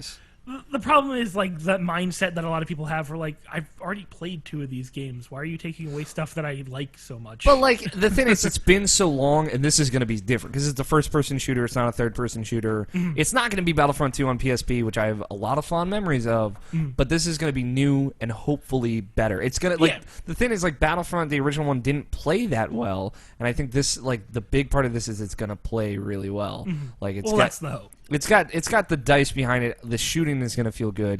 The things that DICE knows how to do, it's going to do. But that's where I'm going to go to like E3, where they finally show it. I'm like, okay, I like what you're doing with this. I'm on board. I'm willing to pre-order this game, or I'm willing to pick this game up when it comes out. Yeah. So like, I'm cautiously optimistic. Like I'm glad that they're announcing a bunch of stuff, and I'm more Star Wars stuff. This is the reboot of the new canon. It's a big deal to everybody. All Star Wars fans alike. We're all like super excited. It's a big deal whether you're excited or super sad. Yeah. Because it's Battlefront hasn't existed for like 10 years now. So yeah, and there's no prequel content, but that makes sense if they're doing it to coincide with this thing that takes place after the original trilogy. So which a lot of people I know have gripes with the fact that there's 0 prequel content and the stormtroopers are the big deal. Yeah, but like who cares? It's going to be Battlefront. It's going to be awesome. Oh yeah, no, I completely get that, but. Another side note. I mean, like it's Battlefront, stormtroopers. That's what people play the game for. Yeah, like it's on the goddamn cover. You play it for the goddamn Hoth mission. You don't play it for exactly. Naboo. Yeah, but like you want to play for like the 501st, the 501st Legion stormtroopers. Like people love those in 2 because you get to play as like all the the prequels were all about the stormtroopers. Yeah, I mean, I guess it was originating the war that happened. Yeah. But anyway, side note. Yeah. Let's talk about what we're excited. Oh, Evan, do you have anything? I just want to say I want them to hint at a lot of games, but I don't think they're going to. Like Red Dead Redemption 2 and just like if that happens, I might lose my shit. Like I don't think that would happen because it's Rockstar. Right. But that depends on what Rockstar. I mean, there's Rockstar West and there's Rockstar That's East. The California studio. I know, but main studio worked on 5. West, the California studio could have worked on. It's true. I don't know. Yeah, so that could be a thing that just comes out of nowhere and hits us all. I feel like that wouldn't There's happen. just at a lot E3. of hints that I just want them to drop. Yeah. You want Just to know drop. things are happening. Yes. Okay. Like Agent. Like Agent, that Rockstar gem. All right, let's Oh. talk about what you guys are excited. And like this is going to be the majority of our news segment. Just because, like, I want, if you're listening, you're like, yeah, actually, I'm curious about that. It might be on the show floor, so you can go look and watch a demo that somebody's running. The Kind of Funny guys are doing excellent E3 content. I'm very excited about, mostly because Ego Raptor, Mr. Aaron Hansen, Game Grump himself, I'm So Grump himself, is going to be on the Kind of Funny stage, and so is like Jeff Gersman. He's going to do a Hot Pepper Gaming segment, which is going to be awesome. So they're doing great stuff. GameSpot's doing great stuff. IGN's doing great stuff. The big names. Show. Jason is super excited to not have to actually run around the show floor. The Giant Bomb nightly shows, Nobsh and I are going to be watching them. I might actually be able to watch them live this year. So, tons of exciting stuff. So, Greg, what are you most excited to see? Fallout, more Fallout. Fallout 4. Here's the thing: are you subscribed to the theory and like taking yourself out of this, taking the I'm really excited about Fallout. I hope it comes out this year. Are you subscribed to the theory that it is coming out this year? I started hearing about that, and I was literally losing my shit. Like, if it comes out this year, that is just I think it does, just because like that game's been in development for 4 years. Oh, I bet it has. I mean, And it still looks like shit. I don't care. They could keep everything from Fallout 3, and I'd still play the shit out of They it. got colors. I think they're gonna. If it comes out this year, it's gonna be towards the end of the year. Of course. Like What if they're like, and it's out now? No, that's, Greg is the leaves. that is the theory that I've had in, like, for the last like week and a half. Like, I'm like, one of the things If that they I've been, did that, that would be the worst. No, it would be like literally like they announced the game like a few weeks or like a week before, and then like the day of like their conference, they're just like, and it's That would out be now, fantastic, done, because- done. I'd just be like, fuck you guys, I'm out, going to go play Fallout. Sucks to be you. And then, Like then you see the whole just picture auditorium it. empty. At the Oh, very hold end of on. the conference, they're talking about Fallout 4, Yeah. right? And like the end And you cut off Scott. now. And it's out right now. It was You like look, the the whole. guy looks at his watch, he goes, now. And then he But- walks off the stage, and that's it. That's the It's end like of the conference. it's like Todd Howard, and he's like grinning ear to ear, and he's like, now, and he's like looking at his watch, And then the world and just he- lights itself on fire. And you're right, Scott. He just walks off the stage, and that's the end of E3. No one actually goes to E3. They go home and play Fallout 4. I would. That would suck so much for like. as you watch, But the, like, think of that would genius fucking marketing. Yeah, it would be good. I don't think it's gonna happen. I think that game comes out like. No, you're probably November. right, but like Holiday, that was something that November, like started December. formulating in my head. Like, if they just fucking dropped that on us, That'd be insane. I don't think that will happen. they would literally break the PlayStation Store, Xbox Live, and just any PC. Guess what? on planet Earth. You listening, if you're listening to the audio version, know already. Weird, huh? What else outside of Fallout? Well, we already know the Division was delayed, so they're probably gonna. But they're gonna show it. They're gonna show it. Yes, definitely. For the Hopefully, third it's not time more in of a this. row. Yeah, I know. It's gonna be the Watchdog effect. and But it's like, gonna make me I really bet that upset. game's changed a little bit since I the bet last it has time we too, saw and it. I hopefully they'll show something else and not the same scissor reel that they've been showing the last 2 years. I feel like that game comes out like next February. Probably. I feel like that's the next. Like, I mean, it's that's a got fiscal that, year. It's This got year. a winter theme going on, so it makes sense for them to drop it in the winter time. What else? Sony. I mean, I'm always excited for Sony. They always do a good job All right, all for right. the most part. I'm gonna but- say 3 words. No Man's Sky. Oh yeah, that's Do you right. want to see more of this game? I do. Do you think that it's game gotta- comes out this year? I don't know. Like, that one's a think it really does. tough one. Scott thinks it does. I have a high intrigue in this game just because of like the way that they've like marketed it so far. Is the fact that it's a spacecraft game, It's a space exploration and game. by spacecraft I mean it's SpaceX Minecraft. Kind of. Except you have like this super tool that just does everything. Yeah, and you can like And you make guns and spaceships and fight space battles if you wanted. The way I like to see it is like a 3D Starbound. Yeah. like I'm curious though if there's more to it than just exploring. Like, could you create your own base? Can you live on these planets? Can you like or you're gonna just have to keep bouncing from planet to planet to planet to planet to planet to planet? I'm pretty I feel sure like it's that a would get planet. monotonous. I'm Yeah. pretty sure it's more of like a planet hopping thing. Which See, like the thing is, like I from what I understand, the game is like what you want it to be. Like the goal, there was like a story aspect to it that they decidedly haven't talked about. Like where you start at the outside, like the outer ring of the galaxy, and you're moving towards the center. Like that's the goal. but it's a procedurally generated galaxy. Yeah, well, it's been generated. Okay. Like there will be more stuff, and that will continue to generate. But like for the most part, this galaxy exists. So once you get to the middle of the galaxy and I guess finish the story, whatever that means, like The Witcher or any other open world game, you can just go and do whatever the fuck you want. Then Finish the fight. Okay. finish the fight, Halo 3 style. I'm just curious in like how they're going to keep it playable once you're done. Yeah, That's the thing. Like now that we know what the game is, yeah. like I want to play it, but I also hope that there's just more to it than what they've shown us. Yeah. You know what I mean? Yeah, that's the big thing. Yeah. A lot of people don't even know if that game exists. I'm true in a way. I'm a No Man's Sky believer. I'm interested. I'm sold. I want to play it.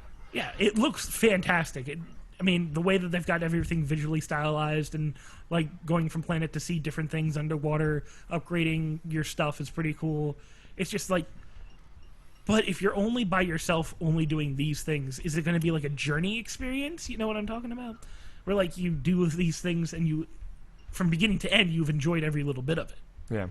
But like, are you going to be able to go back once you're done? Like, Yeah, I don't know. There's know, there's I a don't lot of wanna- questions we can't know until we play it. I don't want to pay $60 to play Journey. You know, I don't what know. mean? I don't know if that's That's- a $60 game. Also, Well, no, I know, but like that's what I'm saying. It's like if it is a $60 game, I don't want a $60 game to play Journey. You know, and I'm not trying to directly compare it to Journey, just metaphorically comparing it to Journey. I know, but like there's a lot more content. Yes, you're correct. I'm just Yeah. As much as I'm a proponent saying I would pay $60 to play Journey, and I would, and I stand by that.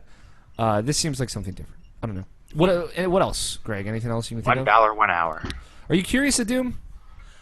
a little bit. I mean, Little I bit. do have the beta code, so if anything does arise from it, I can always give it a try beforehand. Okay. You know, it's a free demo. So, anything Sony specific? I mean, I don't.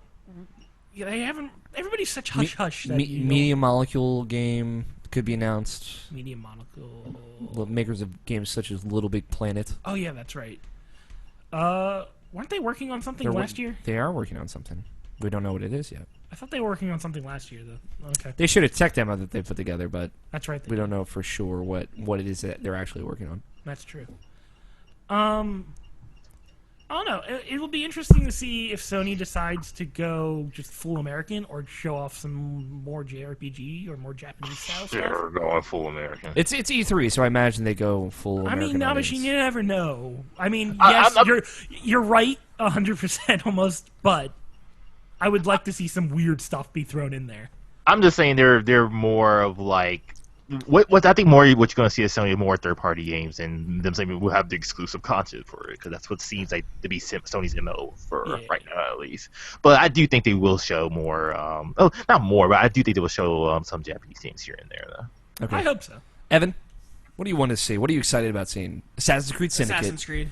Call of Duty Black Ops 3. Yes. Okay, Which is that based in the future more?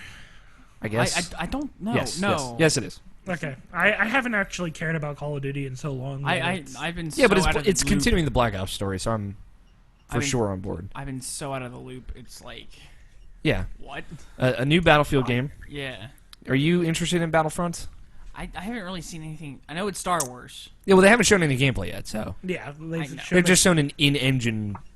which looked trailer. goddamn beautiful. Yeah, but it but- didn't really give us any. And I haven't even seen it. We got to see so the HUD. We got to see the game being played. Yeah. I'd have to look at that more and be more interested in it, but Are you interested in Fallout 4? no. I mean, it looks like hey, another Fallout. I'm just not a fan of Fallout. Which is understandable. Not everybody likes Fallout. Yep. It's a weird thing. You're talking to a guy that literally watched like 50 hours of lore based on Fallout. So Dude, me, I've spent way too much in that fucking Fallout wiki. Way too much time. Anything else, Evan? Indie games? You're always interested in the indies. I haven't that's heard. right, I haven't that's had right. any. News I know, but on like indie. you're not gonna know what they are until they're announced. Right. The magic of the indies. That's true. I mean, I don't know of any of these at the moment. Okay. I'm curious Minecraft. if they're gonna Minecraft. Oh, The Minecraft story. Lego's coming out with a Lego Minecraft type. Well, Lego Dimensions. It's a Lego Skylanders game. No. Yeah. It's Yeah. there's a. There are Lego Minecraft sets that are out. No. Like it's a video game. It's like Minecraft, but it's Lego.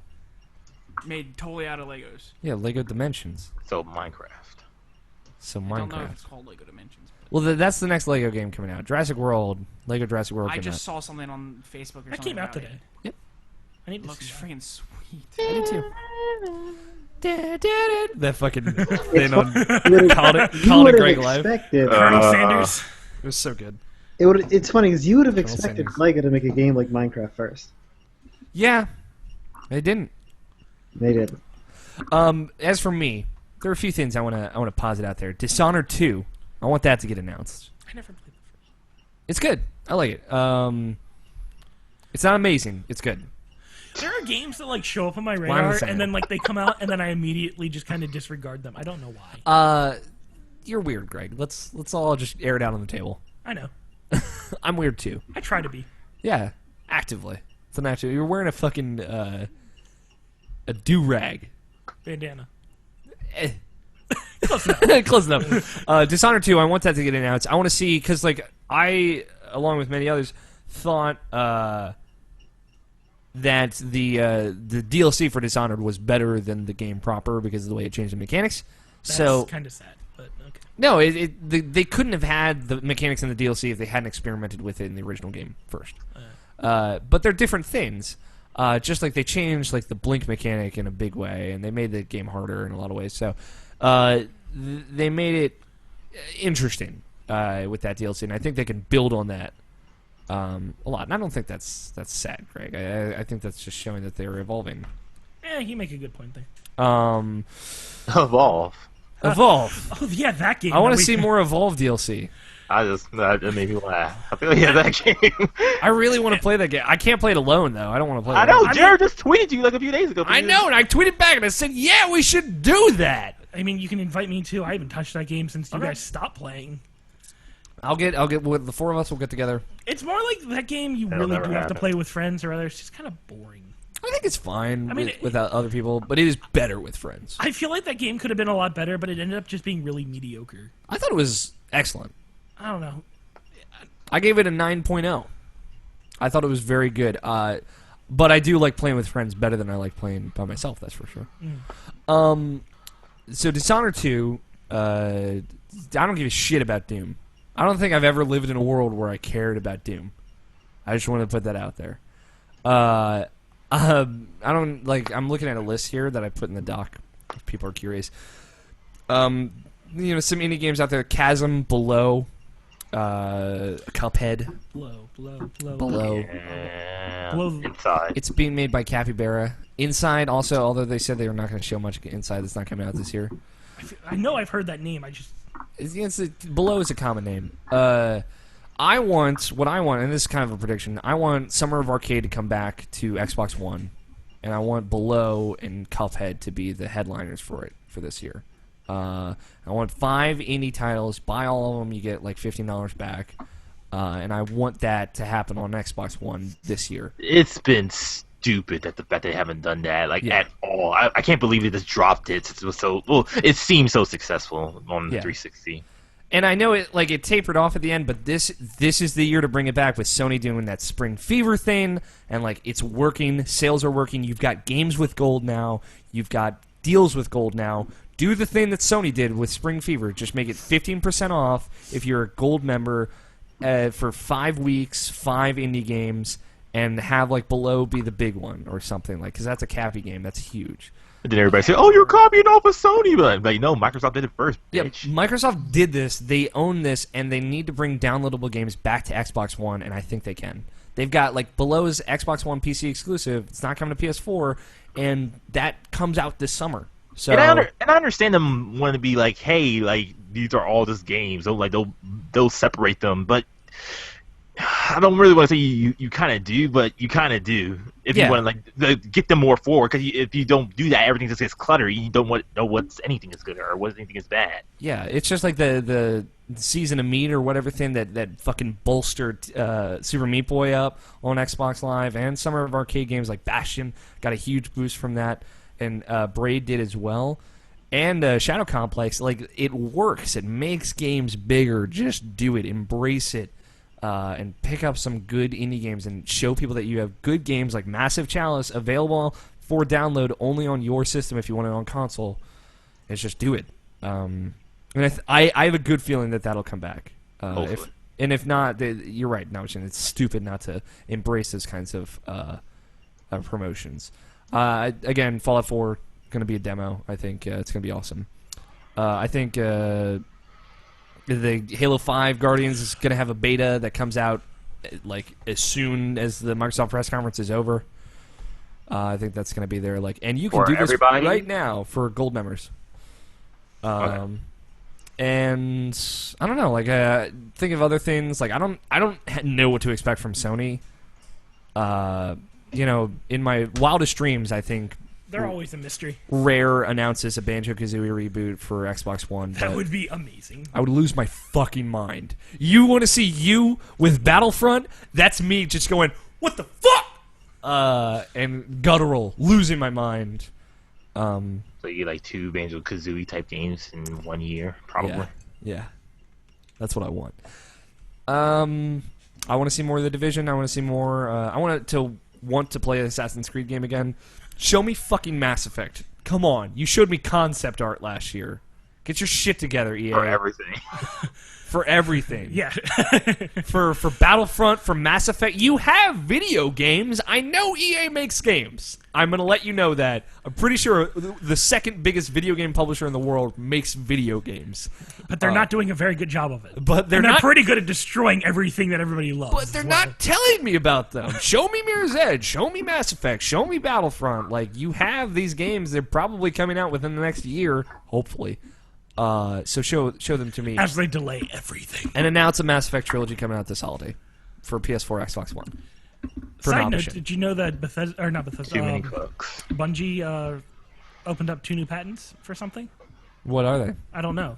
They just said that they did something with patents. I don't know. Destiny's going to be on Sony stage, I'm sure. Yeah. Destiny died. They already got leaked. Dude, millions of people still play Destiny. Really? I have no interest in I hate to blow your mind, but tons of people still play Destiny every day. I dropped that game forever ago. I picked it up not too long ago, and I want to get back to it, but I've had The Witcher. The Witcher. If you're gonna play it, I might as well. Yeah, I'll play with you. That's all I can think of. Anything I'm missing, Machine, that I'm excited about? Nintendo. You didn't say one thing about Nintendo. Oh. I don't know what to expect from Nintendo. I want to see what Star Fox is. They're not going to announce. They're not going to announce what Metroid, a Metroid or F-Zero, because they hate me. But Star Fox. But Star Fox, that's real. That's happening. That sounds cool. It's supposed to come out this year. That. It has to come out this year. Also Zelda. Announce a new Zelda. They're not showing that at E3. Announce a new Zelda for 3DS. Well, that's a fuck up. Well, it's not coming out this year anymore. So. I mean, still, it's a fuck up. No, they'll have it next holiday probably. Announce a new Zelda for Nintendo 3DS. Same team that did Link Between Worlds. I think that'll happen. And announce a new Paper Mario. Just for me. No, they'll just announce another Mario. Well, they'll announce whatever the successor to Galaxy is, I think, but we'll see what that is. Could be interesting. More characters for Smash Brothers. And Fire Emblem. Tell me that's coming out in February.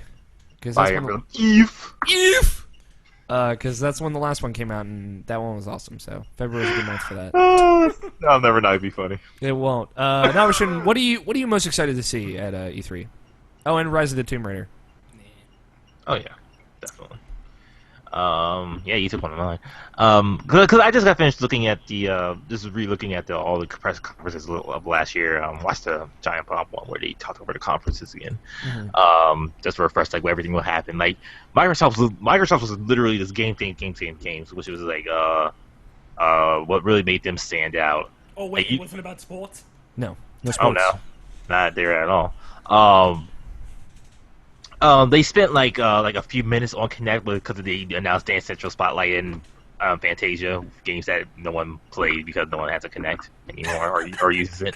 Yeah. Or just sad for harmonics. I used it. I played both of those games though. Well, I didn't play Fantasia. I played Dance Central Spotlight and I liked it. I did too. I played it. I should have played it more, but I didn't. That DLC thing never panned out. At least it didn't seem like, because There's some good stuff that came out. I bought No, some DLC for that. I mean like my old songs that I downloaded. Oh yeah, that never worked for me. Yeah, that never worked for me either, which was weird. But yeah. Anyway, yeah. So I think Microsoft will be just completely solid. I'm really excited to see what their new IPs are because they're touting new IPs. I'm guessing they're going to say their Windows 10 talk, the Windows 10 mixed with For the PC? yeah, you know, like because you say that you could play Xbox One games on your PC, and I think they're going to try and make it so vice versa. You could play play PC games on your Xbox One. Maybe not now, but eventually they'll get to that point.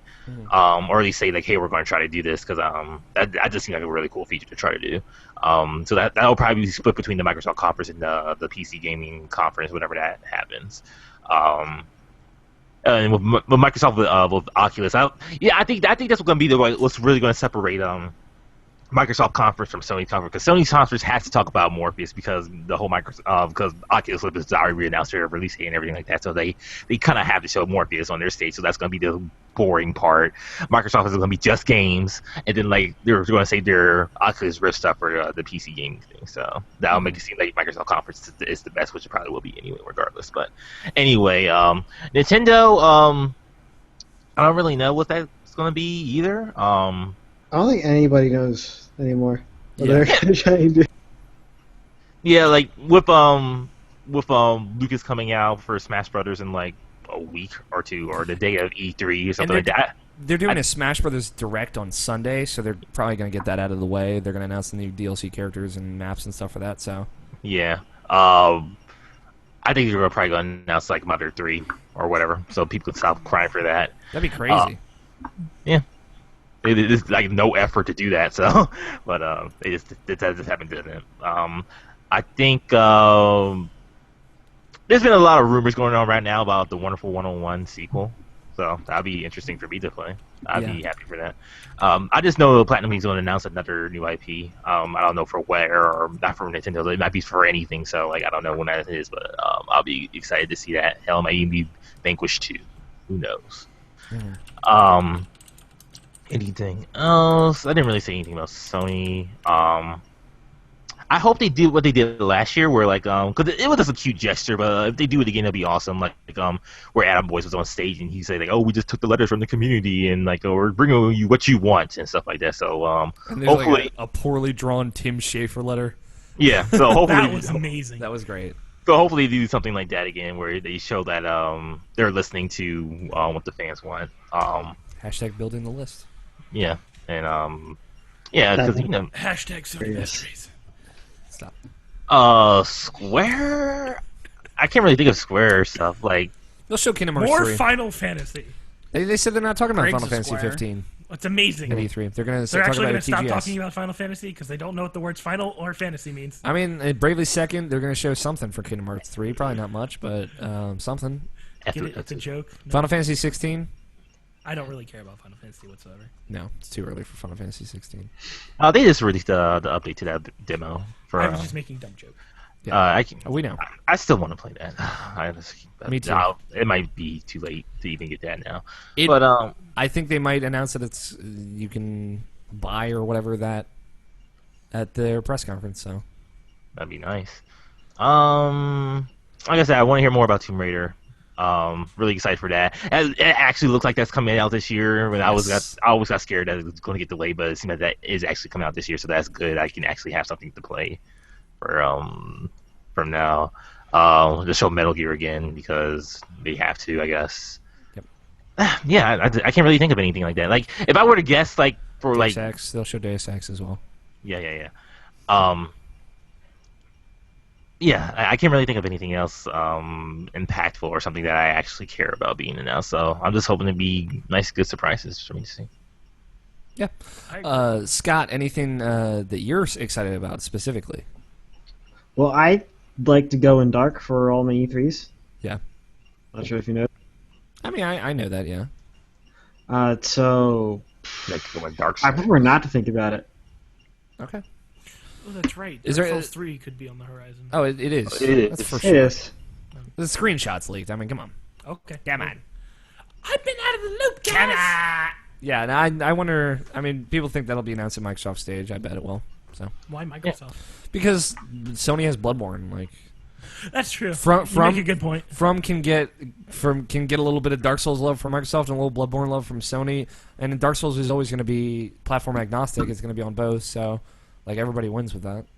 Good point. And Sony has their exclusive from Software, so yeah, I like just anything that you know about and are excited about, Scott, like Kingdom Hearts or something. I'm definitely excited for more news of any kind from Kingdom Hearts. The world ends with you Especially too. playing. World ends with you too. Is that confirmed? Nope, not at all. Well, I'm not getting my hopes up. Just to get shattered into a million pieces. I may have said, hopefully, prediction for that last time. Don't quite remember. You did. No. You're hurting him. Stop it. All right, I'll stop hurting you. What's that one game that they've been talking about forever that's supposed to be coming out that Sony's been making or somebody's been making? The Asian. It goes like Shadow Last of the Guardian. Colossus and The Last Guardian, yeah. it's out. I made a prediction that's not It's not gonna happen. be there, no. So, like, don't get I'll your make a hopes up prediction either. that they're going to announce that it's canceled. That would be hilarious. It'd be great if they announced that. And it's gone. No, on it would be stage. great if they went ahead and they played a ton of footage for it, and then at the end it said canceled. It's just like. All right, Tony. What about you? What are you excited to see? So, in this order, Rock Band 4 and then Guitar Hero Live. Okay. Super excited about those. Yeah. And I can imagine them both being on stage. So, That's true. Yeah. That'd be weird. then Street Fighter 5, Okay. because that seems like a great idea. Yeah, they're doing that thing. Jason A. Striker played it.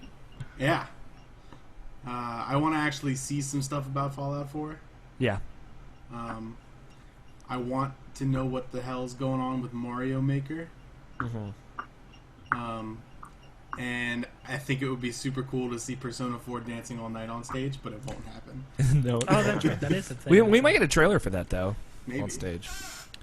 I wouldn't be surprised if there was a trailer for Persona 5 or in a sizzle reel the trailer for Persona 5 that's out there worked on the Sony stage. That's true. I think they're going to give a little segment to it. Why wouldn't it be at the Atlas press conference? It is a 2-hour press conference, so why did you say why wouldn't it be at Microsoft's? At the Atlas Atlas. press conference. Oh, Atlas. There is none. So Well, The Sega conference. the Sega conference that doesn't exist, just like Sega. I was just about to say, just like Sega. Anything else, Tony? that is all my stuff. It's Okay. all things I'm looking forward to. I mean, XCOM 2, I guess. Yeah, XCOM 2. It's weird that it's only for PC though. Yeah, but I'm like Tony and Scott are worried that it's going to be super PC intense. I don't think it's going to be. What is that PC gaming conference going to be? It's Tuesday, It's like- right? It's gonna be XCOM. It's and Tuesday and then- it's 3 hours long. and 3 then hours. It's then as a something. twist surprise, it's gonna be people playing Call of It's the PC port of Call of Duty for 2.5 hours. 3 hours. Just so all the PC guys can just masturbate. I'm pretty sure I heard it was 3 hours. Jesus fucking Christ. I don't know. I think that's a good list of stuff that we're all excited about, though. I did get an email, and a voicemail. So we're gonna take a quick break, actually, and we're gonna come back with those on the other side, and then we're gonna read the email, listen to the voicemail, and then we're gonna close the show out. So we'll be back in just a little bit, guys. Yeah, I'm so far out of the loop. I don't know what the fuck's gonna happen this year. All right, we ready to steamroll this? Just keep going is what I mean Yep. by that. Okay. Yep. Let me just get this on. All right, and we're back, guys. Welcome back, Greg. Get on that goddamn microphone. Yeah. Let's read an email. If this music will play. All right, Daddy. Oh yeah. Don't get your weird jazz voice out of here. This comes from our good friend Justin Graffius, who's coming to my 4th of July party. It's gonna be fun. What is You're having up? a 4th of July party? Yeah, I invited you to it. Check Facebook. Yeah, I should do that more often. Yeah, I didn't get invited to it. I did invite you on Facebook, but I haven't sent the text out to You Anyway, understand that why do does we not always count. give me shit about parties that I'm having on the show to you guys? What is Because up? it's funny. It's been a while since I emailed you. It's been a while since I asked you stuff. It's been a while. Okay, I'm done, I promise. So E3, it's coming, but most importantly, July 4th. Good hype! Oh, he brought it up himself. But seriously, E3, I'm trying to think of something that would make me go crazy besides the obvious stuff like Persona 5, Kingdom Hearts 3, and Final Fantasy 15. But this is all the games we know are coming. Yeah, that's it. That's all we know is going to be there. What do you think the big surprises are going to be for each conference? I'm not saying guess what they are, but what game would be a huge surprise to see you show up? For example, a new Mother game from Nintendo, or Sony make an exclusive Crash Bandicoot game? Things like that. Said that earlier. Yeah. Also, last thing I promised, maybe. I got an Xbox One! Yay! Flails arms like Kermit the Frog. Oh, Justin. And I want a co-op partner for the Halo games. Who's down? I'm down. Let's play them. Alright, that is it, guys. Remember, the Kings, I'm pretty sure you know the rest of what I was going to say. Justin. King's orders are always absolute. Thank you, Justin. Yeah, I think we kind of explored that territory. Of what we think is going to happen, what the big surprises we think is going to happen. Animal Crossing for the Wii U. I think it's possible Elder Scrolls 6 could be announced as at Bethesda's press conference because they've never had a press conference before. They'd just be like Elder Scrolls 6 2016, like a big thing that happens. Kind of like what That they will did take for away Skyrim. from They might Elder break Scrolls the internet Online, for though. that one as well. Exactly, and Bethesda Softworks doesn't give a fuck about Elder Scrolls Online. I mean, just put it out on consoles. I think they don't even care. They may even say the ZeniMax cares, ZeniMax cares. Bethesda doesn't. but that's why they don't show much. But I think Bethesda just knows that that game was a fucking flop. I mean, like, the game is doing okay now, but It took them a while to get to. yeah. It's but to be fair, it took the Old Republic a while too. I don't know. I think it's not crazy to think that. I don't necessarily believe that'll happen, but I've had a lot of people saying that it might. Square Enix, the craziest thing that they would announce is another Final Fantasy game, but Or just more Kingdom Hearts and release date for that, but that's true. But I don't think they will. They might say like Kingdom Hearts 2017 or 2016 or whatever. So whatever. I'm gonna die before it comes out. So Hey. the biggest thing they could do really is just add Darth Vader in 2024 there. Kingdom Hearts 3. 2024 Kingdom Hearts 3. You thought you waited 10 years. Try waiting 19. 2024 Kingdom Hearts 3. 19 years between Kingdom Hearts 2 and Kingdom Hearts 3, and they have to put a Kingdom Hearts game out every year in between that. It makes you sad just thinking about it. Yeah, it does. I mean, I think Ubisoft's going to have a big surprise. People are thinking it might be another Splinter Cell game, which could be cool. Or they could just be different, play Beyond Good and Evil 2. I mean, dude, listen. You're preaching to the choir over here, but who knows? And that's it for our emails. Thank you, Justin, for emailing. Sorry we kind of covered your email, but I think you got what you ordered. You got what the doctor ordered. It's gonna take me a little bit to open up this fucking voicemail, so if you guys would love to fill air, please do that. All right, so who votes that Alex has a pancake butt still?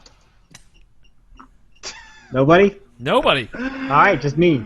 All right. That's all that matters. I don't know what fucking engendered this fucking pancake butt slander. When you brought it up, it was hilarious. It was. I think we were laughing for 3 minutes straight. Yeah, it was really funny. It was just you and Evan back then too. Yeah. Yep. We Maybe just started Joe laughing as well. really hard. Goddamn. But it's over now. Done. Yeah. All right, we have a voicemail from our good friend Silver PR. Let's see. This looks like it's gonna be a long one. Then again, when is it not? But I got those hot new download speeds on my house, so. I'm sorry. Let me turn up the volume before I start it. What up, guys? SilverPR here. It's been a while. Yeah. Jaws has a heads up. If you hear babbling, it's because my kid is on the lap. Aw. 4 months. Imagine that. Congrats. Adorable. I hear seagulls. Yeah, seagulls. But It's everything's Kingdom all Hearts. good. Thanks, guys. It's just that I'm being busy. Kid had a sore throat. That's why I did record a voicemail through my phone the other day, but I guess it didn't gotten through. I don't know. It's been kind of rough weeks for me, but everything's good. But without further ado, let's talk about games. The only game relevant to that I can talk about is Project Cause. Just one thing to say. If you're waiting for Gran Turismo in 2 years or Forza 7, maybe from 6 to 12 months, well, this is a great pickup before that. I mean, it has great graphics, great physics, and I haven't played a racing game so much in a while since Gran Turismo 5. So, I mean, I'm like 50 plus hours on it. Unhealthy for like a month of having this game. So, it's great. I mean, and I'm really picky about my racing games. So, and I think I will not pick up any other racing game this year since, Need for Speed, Boom, dropping the ball. whatever. Yeah, suck that always dick, online. Greg. I mean, they're just shooting themselves off the foot. But that's my opinion. That's pretty much about games. The only tangent that I can talk about, it's about trade-ins. Like a week or so, Sorry I that you went did to that. That was just a really, really GameStop bad with like decision. 30 games that Hey, don't I spoil didn't it. care to have, or I pretty much was not playing, or I have any other attachment to them. Like, I have no sympathy to just let them go. So I traded in a lot of games. Games like 50 Cent, Blood in the Sand, and UFC 2009, and great hits like Grand Theft Auto 5 that I just don't play no more. So I Yeah, didn't fuck care that less game. to just Right, put them Greg? away. I So found it. I trade them in. So with that, I pretty much pay out Arkham Knight that I already reserved and was paying little by little, and had like $70 on install that I didn't spend. So I got like money for a whole new game, and I don't know what to pick up from the games that already came out. I mean, like, perhaps Mortal Kombat X, but I have seen so many fighting that game. videos out there that I'm like, the excitement of having it myself, I don't want it anymore until the Game of the Year edition comes out with all the DLC characters. Damn right. Baby! Yeah, I know. Son.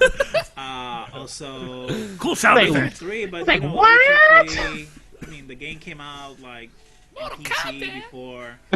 Never got interested. I know that it has a following, but I've seen so many videos, and maybe it's because I'm getting old, because I'm becoming a dad, but I'm trying to be careful what I pick out to play, although, my son's not going to watch me play all these games, but I'm more conscious as a parent. And, it makes me sound old, but No, I mean, you're don't get smart, me wrong, Silver when the PR. You're next an Grand Theft Auto adult. comes out, You're I'll older than be me. there Not a big to baby pick that like game me. out. But The Witcher is something that, like, I'm not interested right now. Maybe when the game comes out with all the DLC down the road, like a year and a half, maybe we can talk.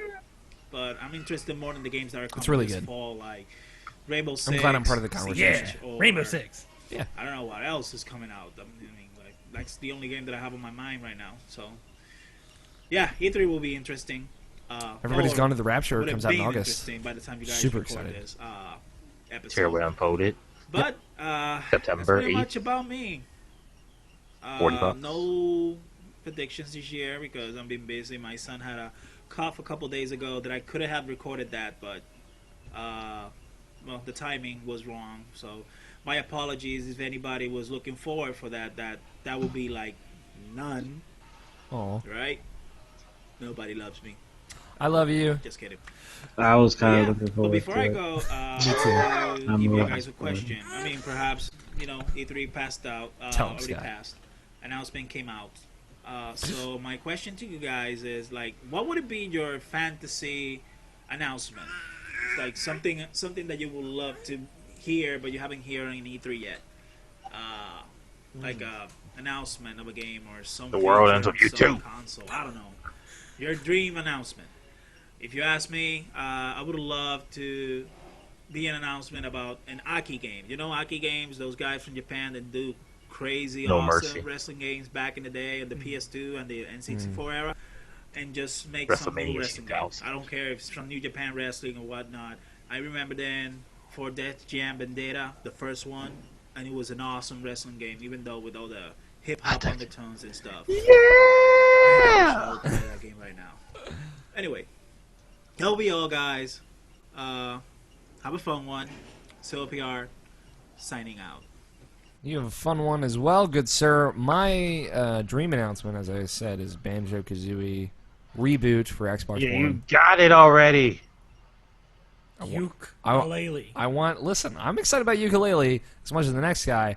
I want a Banjo-Kazooie game, though. See, now you're just being. I'm being greedy. You're being selfish. Goddamn right. Give it all to me. Give it all. I want your 3D platformer. The bird shoots the eggs out his goddamn mouth. Well, the bear plays the banjo in the woods. The bear plays banjo in the woods. He's wearing pants for some godforsaken reason. Did you like nuts Not and until bolts? humans show up. Go ahead. Did you like nuts and bolts? I thought it was good. It's fine. Didn't blow me away. It's fine. It's fine. It's good. It's not as good as the first two. So I know. Unpopular opinion, apparently.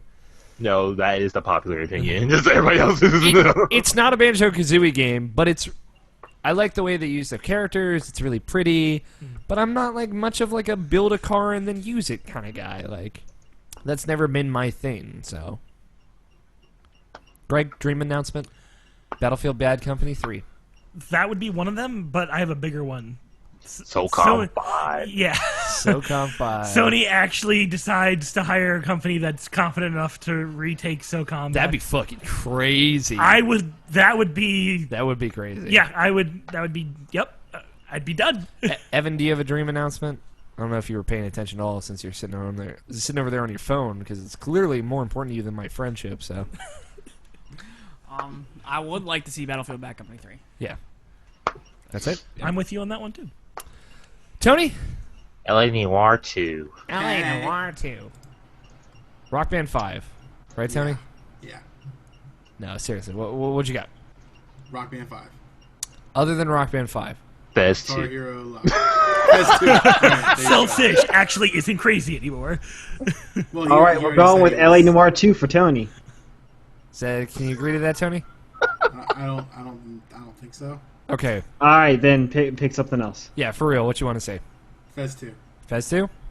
That'd be Good pretty luck. cool. It's never gonna happen though. Yeah. You'll Scott? have to drive to wherever. One of Canadian them's country real. he's from. Yeah, is that you, Nabshin? Or can you think of another one because Scott's a copy bitch? The basic bitch. He's a basic bitch. Well, I mean, we already went over this when you what's it called? I love our in You jokes. brought it up to me. Yeah.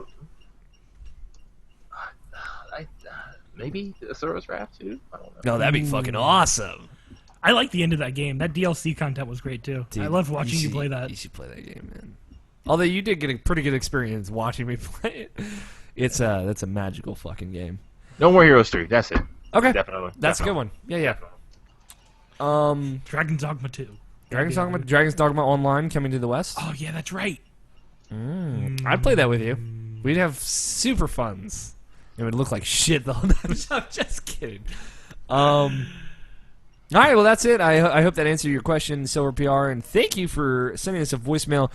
And Justin, thank you for sending us an email. Remember, you can be a part of the show every week. Send us an email. mailsack@irrationalpassions.com is the email address.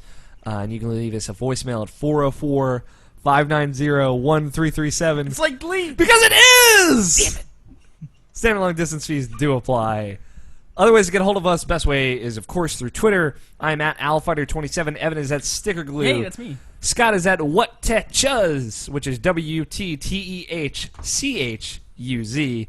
Greg is There at you go. Gregory Blaney, all one word. Sup? Tony is at Tony Horvath, all one word. And Nabishin is at NabeShin186. That's NABESHIN 186. So other stuff. Please rate and review us on iTunes and Stitcher. If you can do it on Stitcher, that'd help us out a lot. Follow the show and the website on Twitter at IrrationalPod. Go to VGEvo.com and check out the awesome forums and podcast network there that we are a part of, such as Interactive Distractions, Gamers Only Older, and many, many more. Go to our YouTube page, youtube.com/irrationalpassions, and watch me play Paper Mario, which you can do right now. You can watch the video version of the show with bonus content or boner content if you prefer to call it that. That's fine. And you can see some other cool stuff I do, like waffles versus pancakes, and possibly new stuff coming on the Waffles horizon. versus pancakes. Waffles versus pancakes. He's been MIA for the last 6 months, so you're gonna have to fill him in that one. Oh yeah, it's me and Brent Range do this show, Waffles versus Pancakes, non sequitur podcast for the modern era, where we talk about just about anything we want to talk about, just the two of us. And also, please tell your friends. Word of mouth is the best way to spread your love. And if you like Greg and me, you can listen to Malicious Underground Podcast X, which you can find on IrrationalPassions.com, along with the rest of this wonderful content. Woohoo! Okay, so now that we're at the end, let's talk about E3, because we're going to be doing some stuff during E3. Talked about it last week. Sunday. Plan is, Greg, if you're probably going to be here. Yes. Sunday, Bethesda's press conference is what, 9 p.m.? 7 p.m.? Option, you're good with this stuff. Bethesda? Bethesda. Wait, it's on- That's like 9 p.m. or 10 p.m. One of those two. Yeah, so Bethesda's conference is going to go. Then we are going to do a either Twitch stream or Google Hangout on air or some combination of the two post-show of that. So we're not going to be talking over that press conference. Wait, so Bethesda's what day? Sunday. So it is Sunday. Okay. Yeah, good. yeah. What time on Sunday? 9 p.m. Okay. Sounds like. I'm going to double check Sorry, that. I was checking what time I got off work. I get off at work at 4, so I'll be over here like what?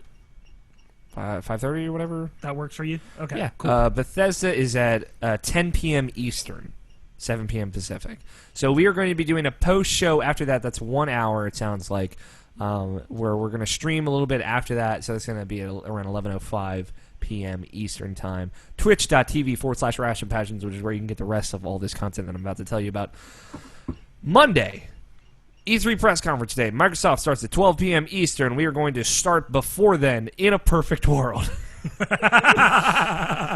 And it's going to be Tony, Greg, and I, for sure, all day, talking over the press conferences and talking about the press conferences before and after. So we're going to take breaks in between the press conferences streams. So that's Monday. We're starting at 12 p.m. Eastern and going all the way to the end of Sony at around 11 p.m. Eastern. And we are going to be talking over the press conference. We are going to be talking before the press conference, after the press conferences. We're going to have special guests. There may be a special guest here with us the whole week. I can't confirm that yet, but we'll see what happens. A good friend of ours may be coming and spending all the time with us throughout the press conferences. We'll see what happens. He's very busy, so we'll see what happens. So that's going to be... I'm going to archive all of that.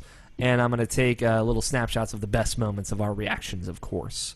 Me crying, Greg screaming, Tony looking mute. All of it's going to be there. Scott's going to be joining us at 5 p.m. Evan's going to be joining us around there as well. If I can, if I don't fuck have you, to. you're going to be there. Get off your goddamn yacht! Nabashin's not going to be there this year, and we are very sad to see that he won't be, but he'll be with us in spirit. Wait, you said Sunday? Monday. All right, so I'm just gonna walk in the door. Yeah, that's fine. You'll text me and I'll leave it open. So, Tuesday, Nintendo and Square Enix and this fucking PC gaming show or whatever. We might not talk about the PC gaming show. We might.